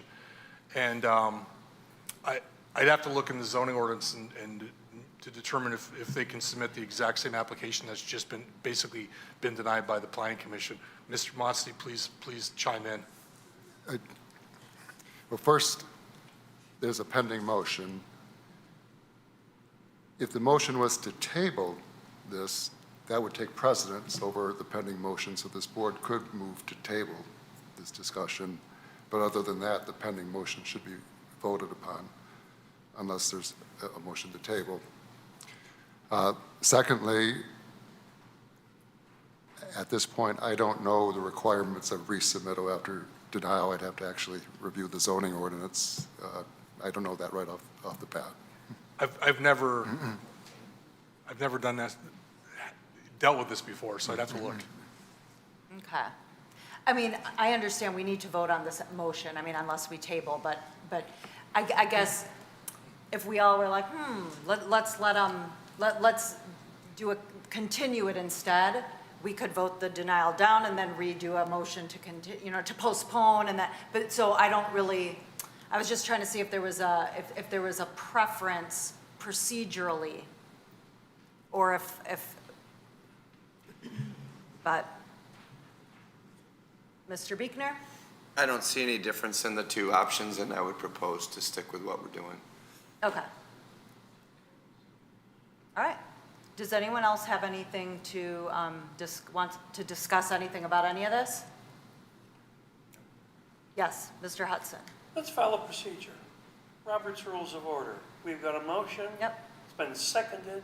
We've had some discussion, and we have someone who has little standing, in my opinion, in our decision-making, asking for a continuance. I'd like to call a question and take a vote. Yep, all right. We're ready for the vote, Ms. Arnott. Okay, Madam Chair, I would like clarification. One motion with the maker and the support adding the additional details, is that correct? Yes, please. Okay, Thank you. thank you. Mr. Hudson, Yes.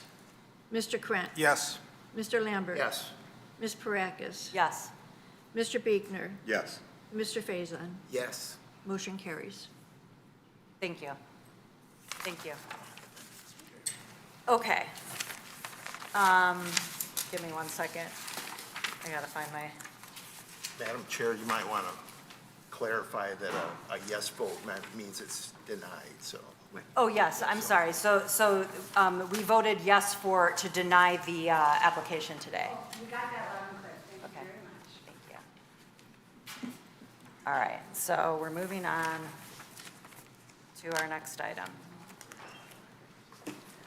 which is on page 1, I'm assuming. Madam Chair? Yeah. We might want to bring Mr. Fox back in. Oh, yes. Yep, that's a great You idea. want me to go get him? Yeah, unless he's watching from somewhere, but and he knows. But thanks for that reminder. What did I do with my? Okay, I have it here. Number 6. Yep, we're on number 6.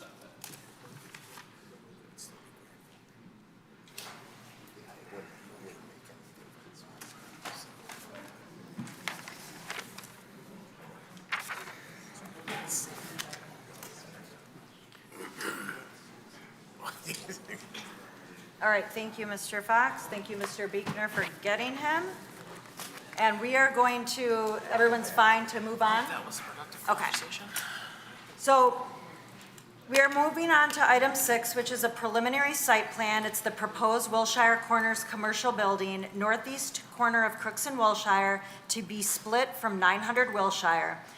PIN 88-20-21-304-025, Section 21, presently zoned Big Beaver zoning district and controlled by consent judgment.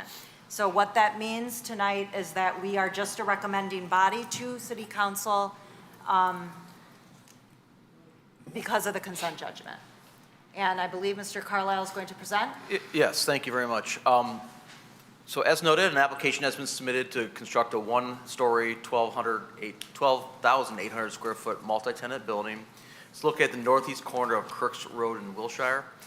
It's essentially an infill portion of the existing office building at 900 Wilshire Drive.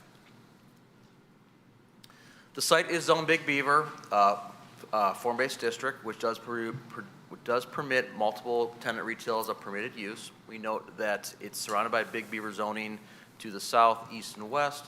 It is adjacent to single-family zoning to the north. I will note, though, the development is squeezed in the southernmost corner of the site, as far away from the residential as possible. A consent judgment on these properties was enacted in 1985, which permitted the construction of the office buildings. It actually applies to both of the office buildings on both sides of Crooks. This permitted an office construction on an area of site that was zoned R1B, single-family residential. Again, we note that the Planning Commission is a recommending body only to the City Council to amend the consent judgment. So the site will be split from the office building site and from the office parcels outlined in red. Again, it's a 12,000 square foot multi-tenant retail building. We do note that there's a proposed additional curb cut on Crooks that will need County Road Commission approval. So that will be a condition of approval if it does move forward. And they are maintaining the existing access off Wilshire. The building itself does comply with the form-based districts in the Big Beaver. Though it's not zoned Big Beaver by the consent, the applicant did their best to try to meet the Big Beaver zoning district. One deviation that we will note that the applicant is requesting relief from is the 10 to 30-foot build-to line on Wilshire. We note that there's a gas and water main easement that runs in that between the building and the Wilshire right-of-way. The applicant has moved the building as close to Wilshire as possible, but notes that they can't do such because of that gas line. To compensate for not being able to meet the build-to line requirement, they've included a pretty large patio area that actually serves as kind of a design feature to meet the intent of what we're trying to achieve in the Big Beaver zoning district. We do note that this is a deviation, is not a variance requirement because it's a consent judgment, so the Planning Commission can make a recommendation to grant relief from this requirement of the zoning ordinance. The applicant is taking some parking from the office building, but we do note when we actually reviewed the parking for the office building itself is grossly overparked for what the ordinance requires. And in fact, if you actually look at aerial photos, there's a lot of empty space on that office building. And so the intent of the Big Beaver District is to infill some of these underutilized office sites, and this kind of is in line with that intent. We do note that they are dedicating 57 retail spaces. 57 spaces are dedicated to retail, and it is compliant.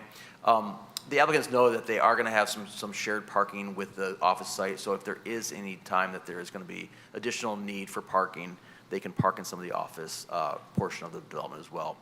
The office building, even with taking away the parking, is still overparked by 100 spaces, so we don't think that parking is going to be an issue on this site. The applicant has submitted a full landscape plan. We do note that they are deficient from 2 parking lot trees. Again, this is a deviation the Planning Commission can recommend approval on. If not, the Planning Commission can simply request that the applicant put 2 additional trees within their parking lot area. We do note they are taking out some trees. It did require 89 inches of mitigation, and they have provided the required mitigation on their site. It's an elevation of the building on that will front. This is, I believe, the frontage on Crooks. You'll note that they try to meet the transparency requirements in the Big Beaver District. We do think it does comply with the Big Beaver transparency requirement. It's a primary brick and glass building with a limestone veneer and a brown and tan color scheme. This is a aerial rendering of the site. You'll notice the kind of the right lower side is Wilshire, the left lower side is Crooks. The rendering is not exactly correct because you'll see that they've got a curb line that's adjacent to the office building. That's actually going to be gone. It will be a full connection to the office parking lot as well. Wait, I'm sorry, can you repeat what you just said? So you'll notice you can see the rendering shows a curb line and landscaping. That's not true. The site plan shows this is gone. This will be a full connection to this office parking lot. So the rendering is incorrect. Okay. Does that make sense? It does make sense. I had a question about that. So it is just a free It's into just there. free flow parking. I mean, they're adding some curbage and some landscaping in this location and here as well as here, but this is a full free connection to the existing parking lot. So there will be no curbing that will separate this area from the existing parking lot. Okay. Thanks. There are 4 standards in the Big Beaver District. Again, they're not under the Big Beaver zoning. They're trying to match it as much as possible. So we talk about orientation and entrance, ground story activation, transitional features, site access, parking, and loading. Again, there are 3 standards the Planning Commission should consider with the site plan. So as part of the deliberation, the Planning Commission applicant shall discuss the building placement waiver request. A loading space waiver request, like I should have known that. They are not providing a dedicated loading space. Planning Commission has granted that waiver in the past for buildings such as this. The parking tree waiver, compliance with the Big Beaver standards, compliance with the site standards, as well as the use of architecture and material use. And based on that discussion, the Planning Commission is asked to make a recommendation to the City Council. Thank you. Any questions? Mr. Lambert? I was curious about the entrance onto Crooks. Was that something that was recommended by city staff? Yeah, the first time we met with the applicant, they actually had the building kind of center of the site right in here, up and close up and almost a little bit close to the residential. And we felt that, one, for design purposes, as well as try to move and to preserve some of the existing natural features, it made more sense to move the building farther south. But to do so, we were all worried about access. It made sense to ask for additional curb cut on Crooks. This has been reviewed by the engineering department, our own engineering department, and they don't think there will be an issue getting approval from the road commission for that curb cut. It most likely will be a right-in only, right-in, right-out, but we'll see because there's a boulevard there, so. Not a boulevard, I'm sorry, it'll be right-in, right-out, likely.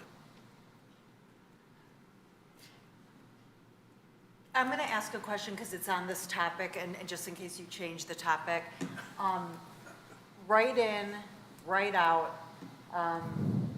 So you're saying that if you want to make a left, you come out the other way, and then you have to go all the way through and do the U-turn. How you have to do it now, yes. And then I know to get into places like, I'm going to blank on the pizza place, Buddy's. Buddies, yeah. Or Seasons 52, you cannot take a left turn. There's like a little sign. So are you envisioning that there's going to be a no left turn in their sign? So people coming south on Crooks are not able to turn in? Likely, and again, that would be under the review ultimately of the road commission in terms of how they signed it and how they determine what turn movement you can make in and out of the site. And that would be reviewed as part of more of the detailed engineering review. Okay. And so then it probably decreases the concern of people cutting through to make it to that other building since it's now an open parking lot. Okay. All right. Mr. Fox. You're good, and I was going to change this topic, so you were correct. So I imagine because they have a shared park, I know in the past we've reviewed like a shared parking agreement. Is that something that would be relevant in this specific? Like, would we need like a separate agreement reviewed by legal? And I imagine it's the same owner in both. We've only required shared parking agreements where there's a deficit in parking for one site, and so they're required by ordinance to have parking on an adjacent property. Because they have the required parking on each site individually, I don't know if it's necessary to get a shared parking agreement. But they have noted that there will be an agreement so that if there is some overflow parking, they can park in the adjacent office portion of the site. Yeah, I truly have no issue with the parking here. I think it's absolutely going to work out fine. I just want to know for the sake of, let's just say they hypothetically have to take out like one space to get those last two trees in. That's not going to throw off their numbers and create a huge issue, right? I assume they can put an additional spot in their site to be compliant with the 57 required spaces. Okay, lovely, thank you. Any other questions for? I had one question. For the loading waiver, I feel like in the past when we've granted those, we've known what they were going to be doing with the space. But is it premature to grant a loading waiver? I mean, I guess it's more of a business decision, but I don't know who needs loading, but are you sort of turning away businesses that need loading? It's a business decision. I'll be honest. I review hundreds of site plans every year. I rarely see a dedicated loading space for a commercial operation, a retail building anymore. People just they don't have the need. It takes up unnecessary impervious surface. Most deliveries are done smaller trucks or they're done off hours. So a loading space requirement for a mixed retail building is not a concern of ours. Okay. We think it's That helps. operationally would work fine. Thank you. Okay. All right, if there's no other questions of our planning department, we'll go ahead and invite the applicant up.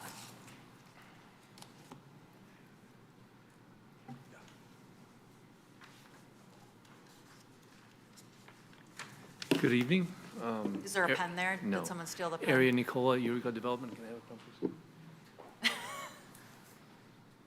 Thank you.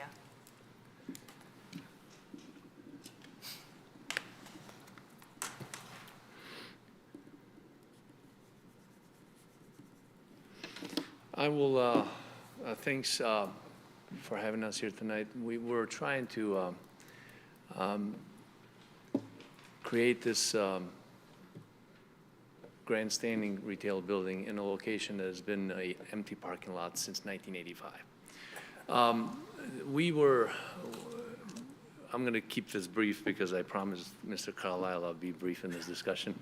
But long story short, the office buildings on the east and west side of Crooks have been under a lot of pressure since COVID with their tenants. And, you know, they've tried to upgrade their internal living quarters with amenities so they can keep the people and increase on the tenants.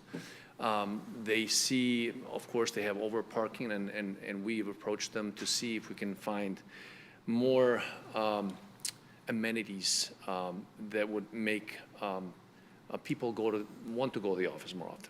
You know, want to have more options for a yogurt in the morning or something at lunch, or even go and hang out for a coffee if they want to, as a lifestyle, you know, within the nearby vicinity of the Big Beaver corridor. So this was the whole intent that we approached this site with. In addition, it did help that it's in continuation of the Schwab's and the Buddy's Pizza building. So we're trying to carry over that same notion to the north of Wilshire. What I want to do briefly is I want to tackle, and we apologize for the render mistake there. This was one of the first iterations. We had another one, but it didn't make it. But yes, the site plan is correct, just the render does not show the continuation between the parking lots, which they're connected. Well, I want to touch on the points that I think the commission brought up here tonight.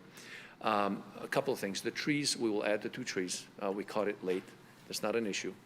The second thing about circulation, our expectation is, and this is a great point, our expectation is that if you look at, this is Wilshire as a boulevard. It was designed in 1986. And we want to make sure that the access point is you come in here, you're going to have to make a U-turn, come in this way, come in this way, come in inside of the shopping center, do your, you know, whatever you need to do, then come out. If you need to come out, you can go right. And now it's the decision of the road commission if they will allow you to go left. Most likely, they will allow you to go right this way and then left. If they want to do left, they can go back here to the boulevard and go southbound. So we know this area quite well. The intent here is this curb cut will facilitate this more smoother transition. And we know pretty much the expectation of the road commission is to have these 2 points to facilitate the smooth transition. And we do not anticipate for them to allow us to make a left turn into the site. It's, you have to follow boulevard, comes in, full circle, then comes out. Okay? I addressed, okay, the parking. So if you don't mind, Mr. Carlisle, there's a site plan, I think C1. You want the one in the packet? Yes, please. 1 second. Yeah, I just want to clarify one point here, what we have going on for the parking. So basically, it's overparked. So what we have is, there's not per se, yeah, if you can zoom in into this one. This one is fine. Yep. Maybe the that's next, C3, I'm next sorry. page down where it shows, next down, please. One more maybe? No, okay, that's fine. Stay, one more up? One more? All right, this one. So here, there's this area here that's called a parking easement. So we have worked out a deal with them in case we need additional parking. They're overparked, and this is a parking easement that they will allow us to use for future. So this easement is between our 2 parties just to make sure that everything is, we're not going into their parking spot unless we have something assigned.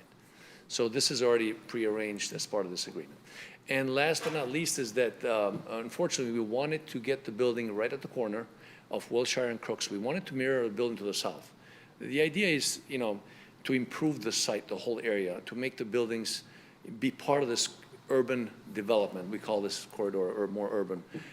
Unfortunately, there's a city storm drain. There's a consumer's gas main, which is a large size, it's like a 6-inch gas main, that we could not go around because they're granted easements.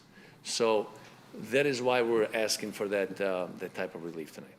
So with that said, any questions? Okay. Mr. Buechner?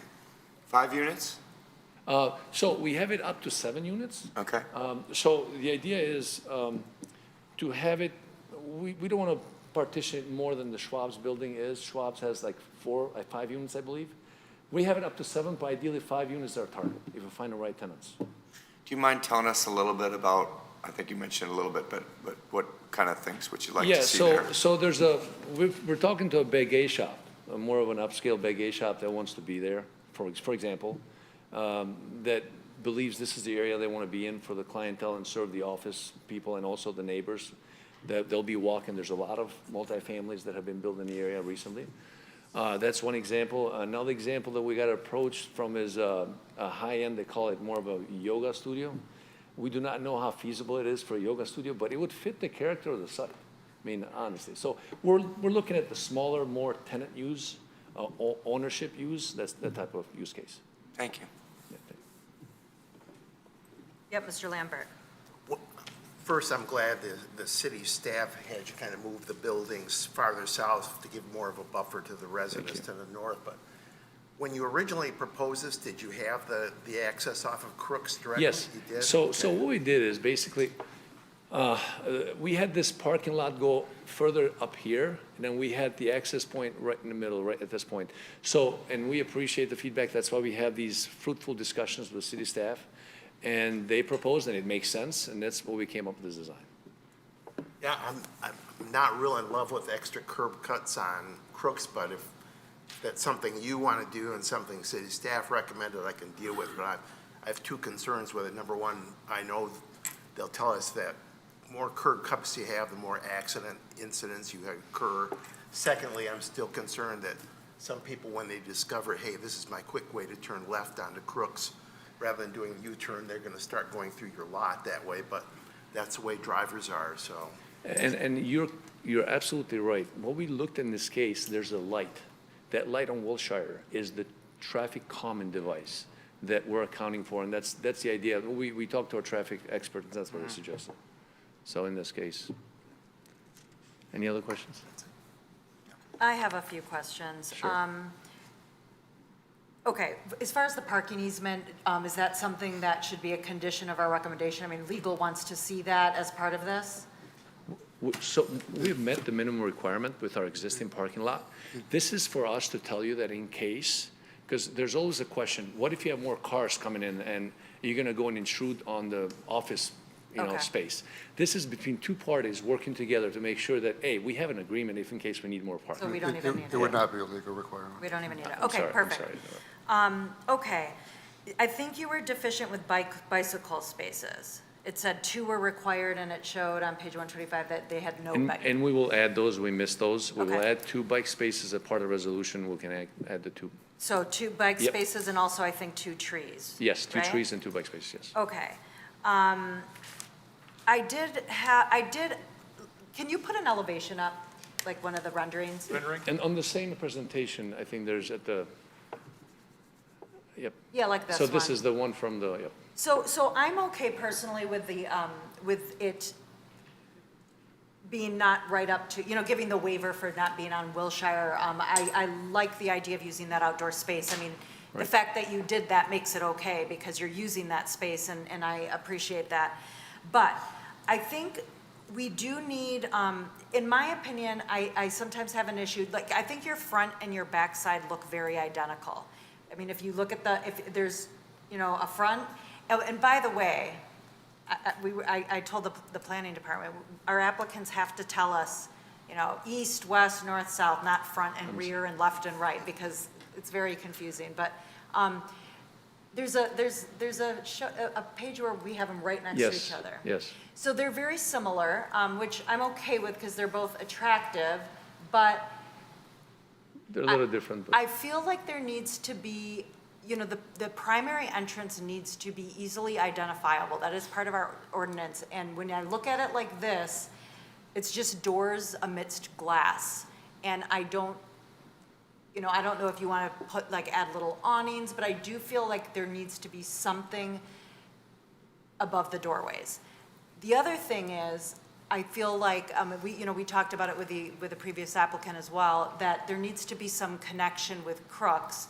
and there is a sidewalk along Crooks, and you guys have a sidewalk that wraps around your building, but I would like to see some sidewalks going from the Crooks sidewalk to your building. Doesn't have to be at every door, but, you know, maybe 3 or 4 along the way, so when people are walking along Crooks, they're not just cutting through the grass to get to the building and the door. It seems to me that it would make sense to have at least a few sidewalks connecting the sidewalks. Well, we do have a sidewalk, in front of those doors, there's a walkway that connects all those doors together. And the idea is, since we do not know how many tenants, at what frequency they'll be there, there's still interconnection between the exterior sidewalk on Crooks and the interior sidewalk around the building. So people, because if we make those crosses and we make them, for example, in 3, 4 spots, they may not end up being at the door where the tenant will have the main door opening, you know what I'm saying? Because the tenants can come up with we have it as a concept, but if you have a tenant that has 3,000 square feet, he may have a door not in the left or to the right, but maybe in the middle. You see what I'm saying? So it's kind of hard to kind of guess where those cross sections would be. We can add 1 or 2, in some spots to make that walkability more. I mean, I get it, and when I was envisioning it, I didn't think that they would be lined up, because I think on one side you show, in fact, I think your elevation doesn't actually match your floor plan, because it shows 7 doors and one, and then the elevation shows 7 and one shows 9. Right. And so I get it, you're being flexible, that's fine. I would not advise 7 sidewalks straight to doors, but more just 1, 2, or 3, depending on the size, just so when people are walking, even if they overshoot their entrance, they have a way to walk without people just walking through the grass. Yes, and we can do those. That's not an issue whatsoever. We will add a couple of those sidewalks. That's not a problem. Okay. The trash enclosure, to me, is sort of like smack dab in the middle of We your. try to hide it. That was the best, because we had it in the northeast corner Yeah, first. that's where it makes sense. And then, because you can see it. When you enter from Crooks, you can see it. We put trees in there. This is more of a hidden spot where you drive in, but both driveways, you don't see it. So when you enter from Crooks, you would see it at that corner. And then we thought, okay, if you enter from Wilshire, somewhere where you do not see the entrance of the dumpsters. I mean, of course, there's other locations that, but again, that's what we came up with. We put it there first. We had the team, we said, where would you put it? And we took a vote. So. So the planning department likes it there? As opposed to the northeast corner, you know how it's sort of angled off, it seems to me that, I mean, I get that it's less convenient for the tenants to walk their garbage out there, but. But also as the office people. So if you put it in that corner, it's gonna be in the middle of a parking lot for them.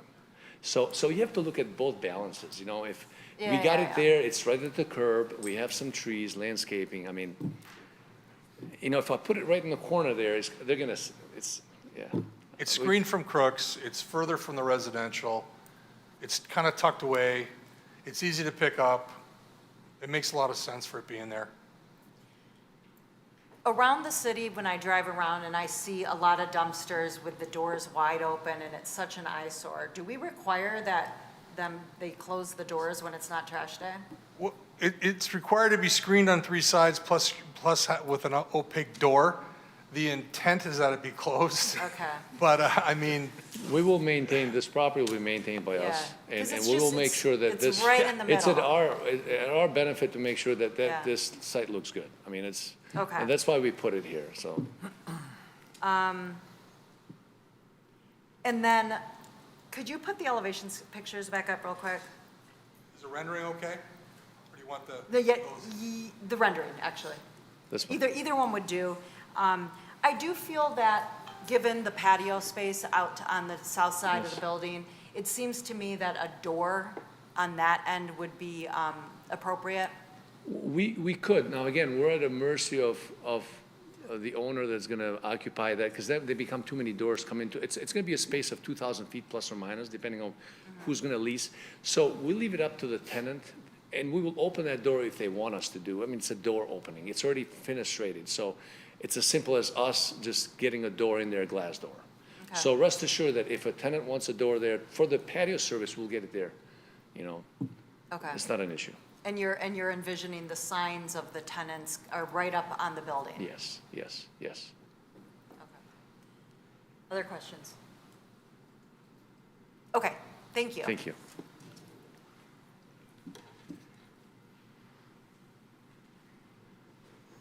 All right, do we have a resolution? That way. Mr. Buechner? I'll make a resolution. Okay.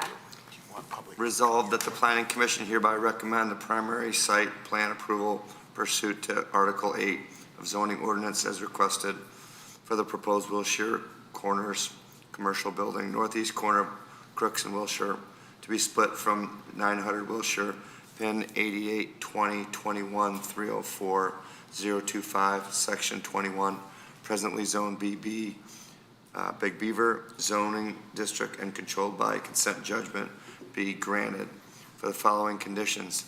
Kind of fun, we've got 2 bike spots needed, 2 sidewalks added, and there's a second. Trees. 2 trees in the parking lot. And then we have to waive the requests for, the waiver for the building placement. I would add that to my resolution.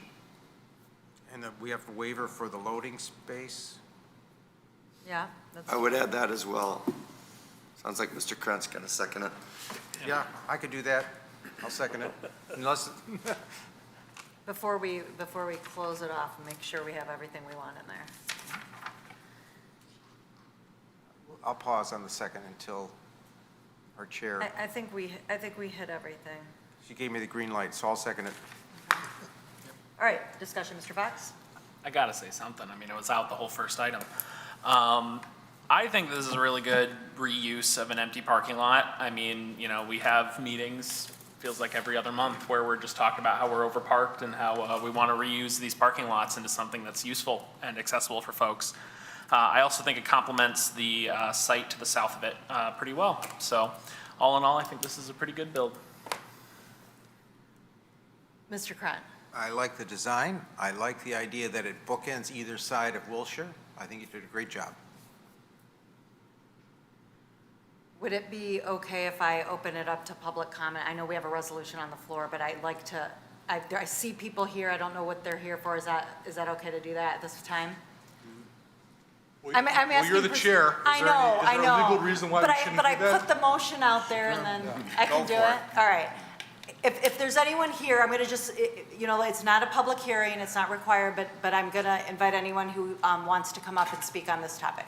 3 minutes. You don't need to re-sign in. We know who you are now. I got it. So I, as you know, always oppose more density in the city. There is a consent judgment. I personally know that the city has to agree to change that consent judgment. I'm asking you not to, as usual. I believe allowing additional building undermines the purpose. I've spoken with many residents at meetings, at this meeting and at council meetings. I have yet to meet a single person asking for more density, with the exception of developers. If the project moves forward, and I wrote this all in my note, but a lot of them became moot during the discussion, but I agree with you, Ms. Praga, this design is very bland and boring compared to the surrounding building, especially the one right in the parking lot. It's just, I looked at the aerial views, it's very ornate, it's very pretty. It looks like, woo, I'm driving up this building, and then there's this, and it's just boring, like you said. There's just, and since we don't know what's gonna be there, I feel it premature to say you don't need loading docks either, so I'm confused by that. Mr. Carlisle's explanation, I'm sure he's well-versed, so I'll have to accept that, but it's hard to accept when you don't know what's going there. I can't imagine nobody needing anything that needs a loading dock, but again, boring, boring, boring. And actually, you guys usually do a pretty good job, so I usually like your designs. I just don't like the density of them. And this is pretty boring for you. Thank you. Is there anyone else here who wanted to talk on this item? Okay. I just want to correct for the record, because I didn't say it was boring. I actually like the design. I think what I had said was that the front and the back looked the same, and so I just want to make sure that our front doors are clearly identifiable. I like I like the building. I think it's attractive. And I will just add that I think we all kind of agree that we like the fact that we're utilizing a parking lot. We're not clearing out green space, and to me, this is an improvement because it actually blocks driving down Crooks and looking and seeing vast amounts of parking. To me, this is a huge improvement, and it's bringing retail to an area where people are walking around. It's a very walkable corner now that people are really, especially once the weather gets nice, it is going to be used, I believe. So, all right, we have a resolution on the floor to recommend approval.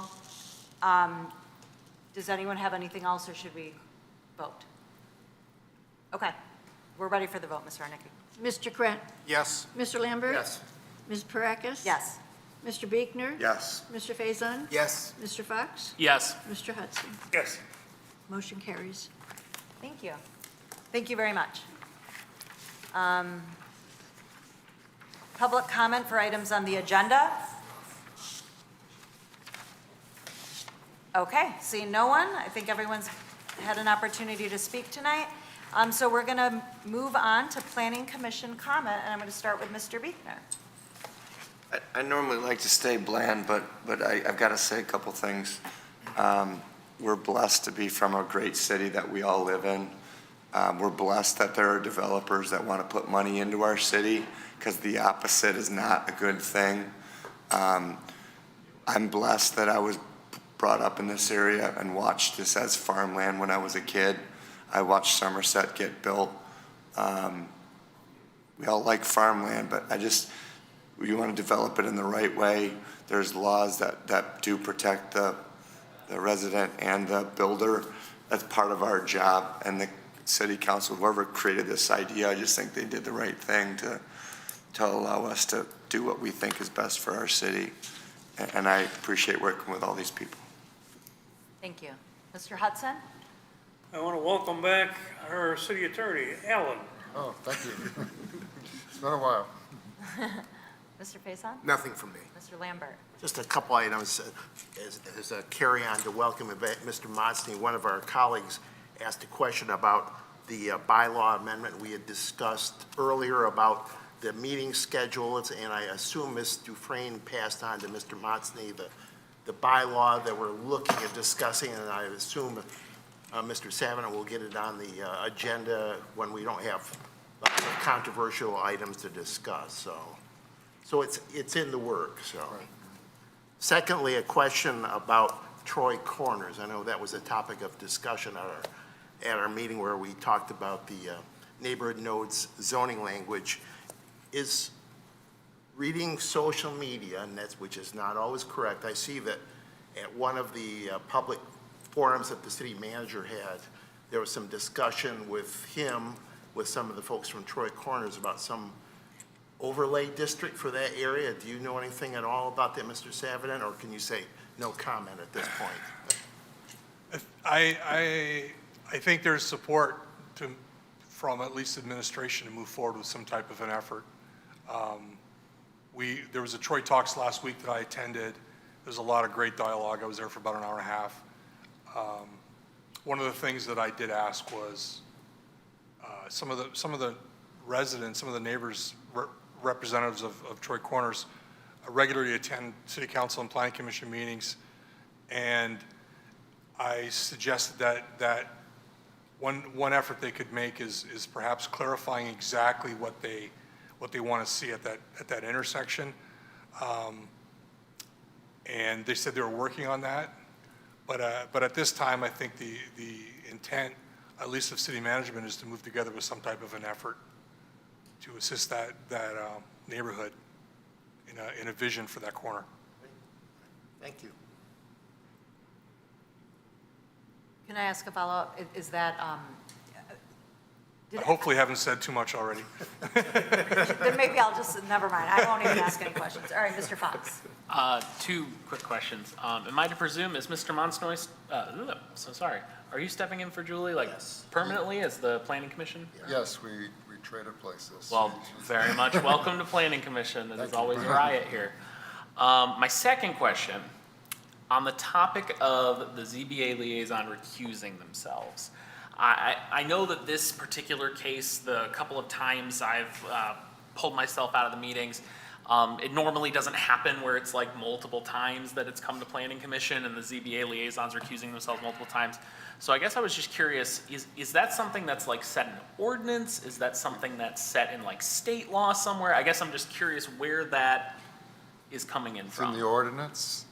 The ordinance indicates if a ZBA member who's also the planning commission rep votes on the same matter, they can't vote on the other. That's what it says. The ordinance could be actually interpreted a couple of different ways, but that's how we interpret it. One interpretation is actually you could vote on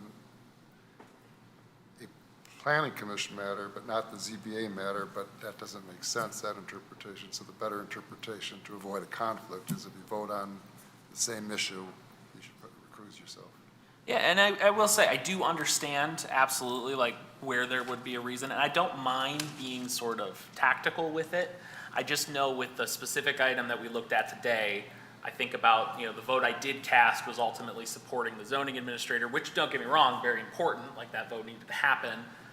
But if I had to think like, okay, voting on that versus voting on the project overall and being able to be on the discussion of the project overall, again, it's a learning experience. It's my, second term or third term now in this position, so it's all figuring it out. But just for future, if you happen to know that you voted on the matter, if you could let us know ahead of time. Yep, just so we can- I didn't clock it till they were going through the history of the project, and then I heard it was you voted on the zoning administrator. I was like, oh no, and thus, yeah, my apologies. Mr. Kron? The next planning gathering webinar is going to be April 22nd, and it's about tiny homes again, but this one is focused on veterans. So I'll give a reminder when we get to April. Thank you. Mr. Mosny, do you have anything? No, thank you. Mr. Salvador? Last night's city council meeting, Z-Square Medical Office conditional rezoning that the planning commission recommended approval 8-0 on was approved 7-0. Okay, thank you. Mr. Carlo? All right. I don't have anything either. Good night, everyone. Thank you. Right.